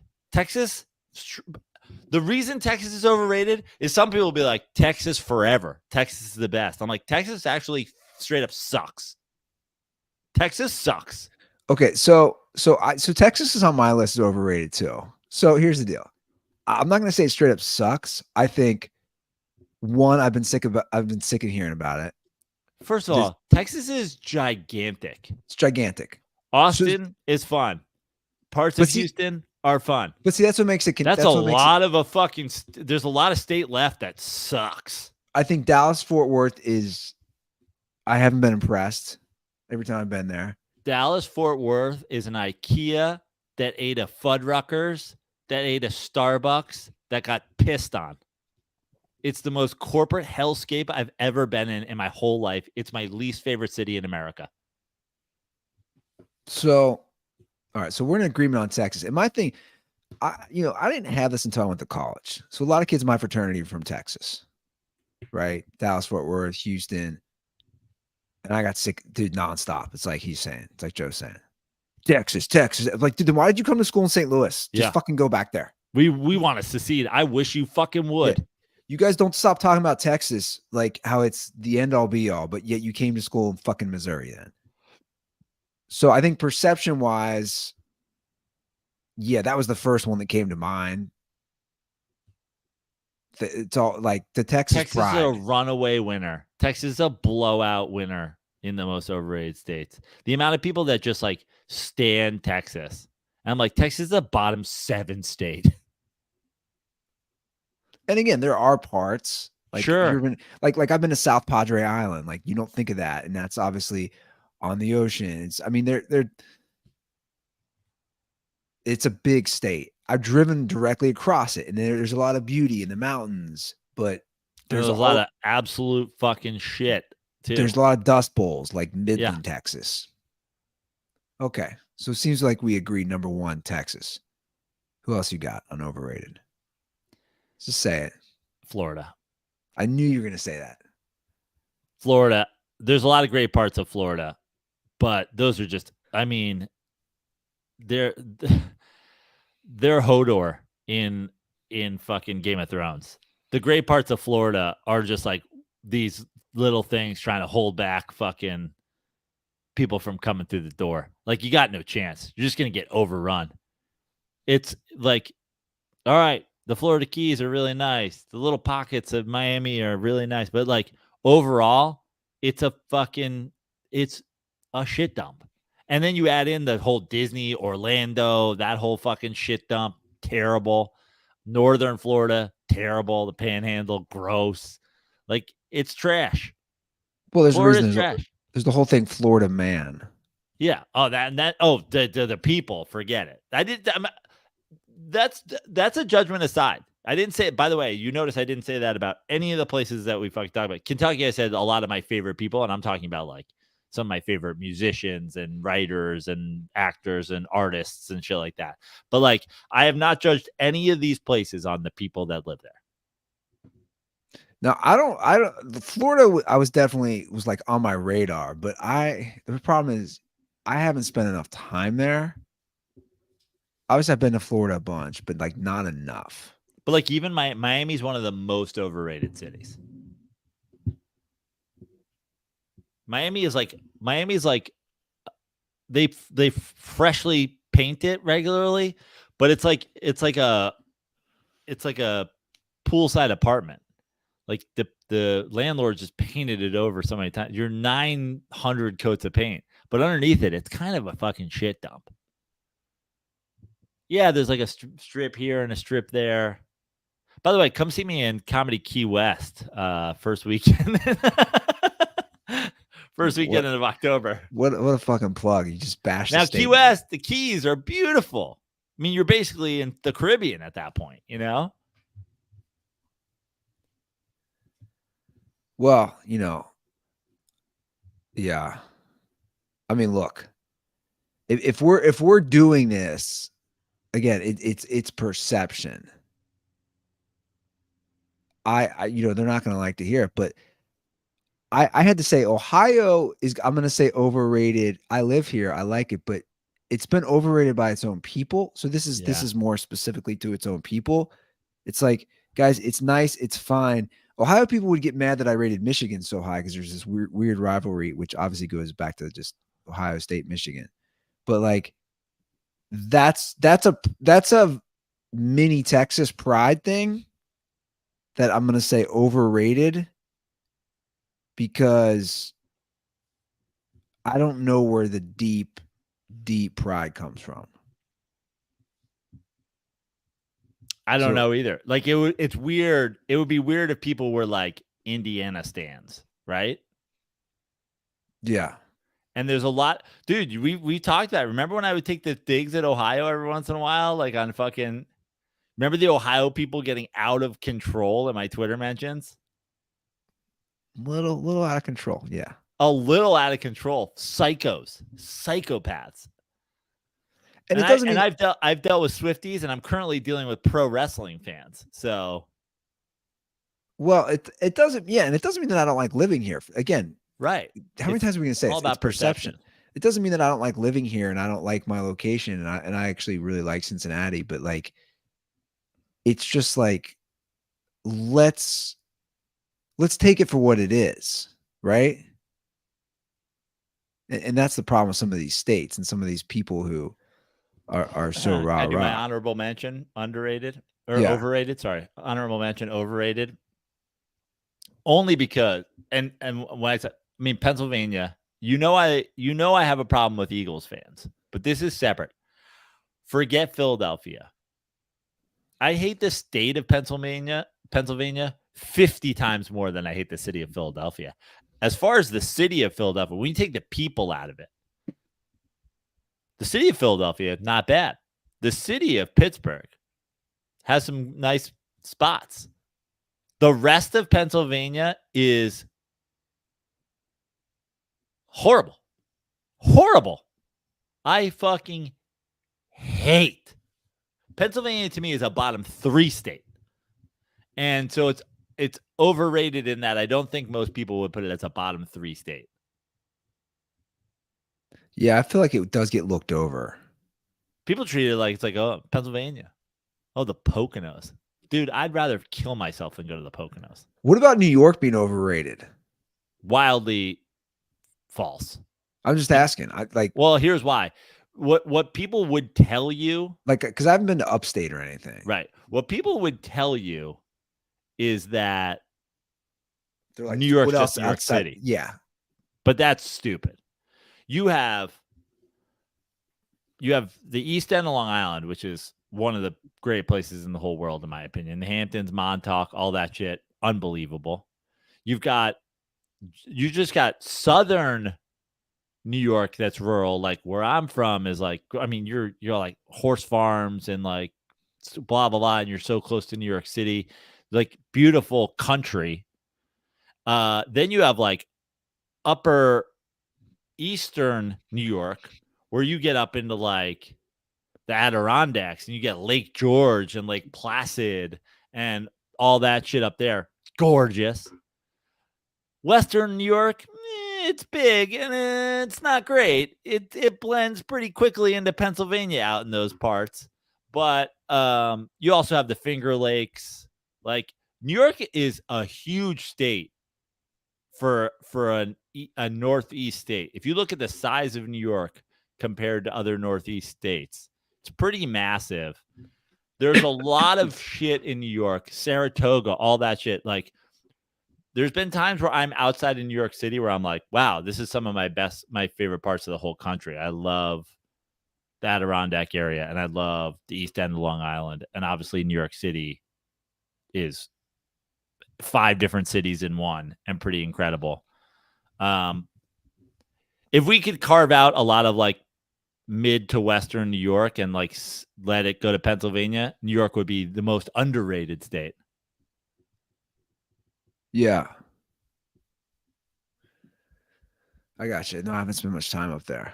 But if you go like up the Hudson, it's pretty bananas. You've been up to West Point, obviously. Yeah, no, it's great. It's beautiful. Yeah. Absolutely beautiful. All right. Underrated, overrated. States edition. 310-359-8365. Give us a call. Let us know what you think. Give us some options to play this more. Follow us on social at The Dirty Sports.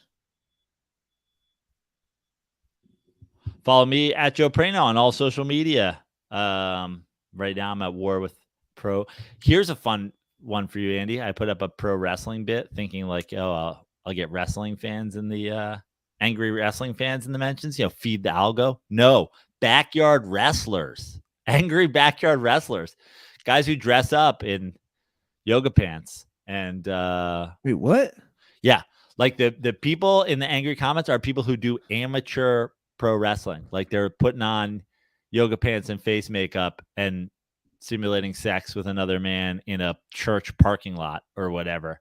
Those, like, I thought I was just going to, turns out pro wrestling fans, pretty chill. Amateur wrestlers, fucking male Swifties, basically. So follow me at Joe Prano on all the social media, TikTok, Instagram. See who I'm triggering today with like 2-line jokes. Come to see me in New York, Thursday, September 28th. I'm going to be doing a spot at the New York Comedy Club in Stamford, where I just was in June. I'm going to open, do some time before Erica Rhodes set there. So if you're in Connecticut, you can come to that. New York, Yonkers, September 29th, Empire City Casino. Then down to Florida. I'm sure I'll be doing some spots in the city later that weekend and early the next week. And then down to Florida, Key West. One of the only reasons Florida is not a bottom 3 state. Beautiful Key West. Come to see me at Comedy Key West. Wednesday, Thursday, Friday, Saturday, 4th, 5th, 6th, 7th. Giants at Dolphins on the 8th. Come to see me in Vegas at the end of October, early November. Come to see me in Alaska in November. And of course, come to the 1000th Dirty Sports podcast in New Orleans. Easily the most underrated city in America in mid-December. Come see our podcast. Come see a show. Come see Giants Saints. Derek Carr's MVP run. Will Danny Dimes be able to undo that MVP run? I just sneaked some of those wrestler comments. Do you see them? Pretty funny. Insanity, right? And I kept clicking on it thinking like, oh, these guys are going to like wrestling. Then I was like, oh, no. They're like, come down to the Des Moines Salvation Army where I'll be taking on Magneto in a winner-take-all fucking iPhone match. And you're like, what the fuck are you Do you remember those VHS backyard wrestling? Yeah. I have like 2 This of them. isn't even backyard wrestling. Do you know what I'm talking about? Yeah, totally. Those guys are kind of wild, right? They're like diving off the roof of their house onto like fucking plastic tables covered in nails and shit. Yeah, those are just like random dudes. That's just like Jackass meets wrestling. These are dudes who are like getting in costume and going down to the parking lot outside the roller skating rink, and they're selling tickets for like $5, and then they're like putting each other in the full Nelson. I'm like, I didn't even know this group of people existed, let alone there were so many of them that they were triggered in my fucking mention. That's funny. Yeah, I didn't know that existed either. I replied to a bunch of them. Stay triggered, virgin. Something I would respond. That's hilarious. All right, guys, that's our show. Thanks for sticking with us. We'll be back on Monday. Have a great weekend. And as always, stay dirty.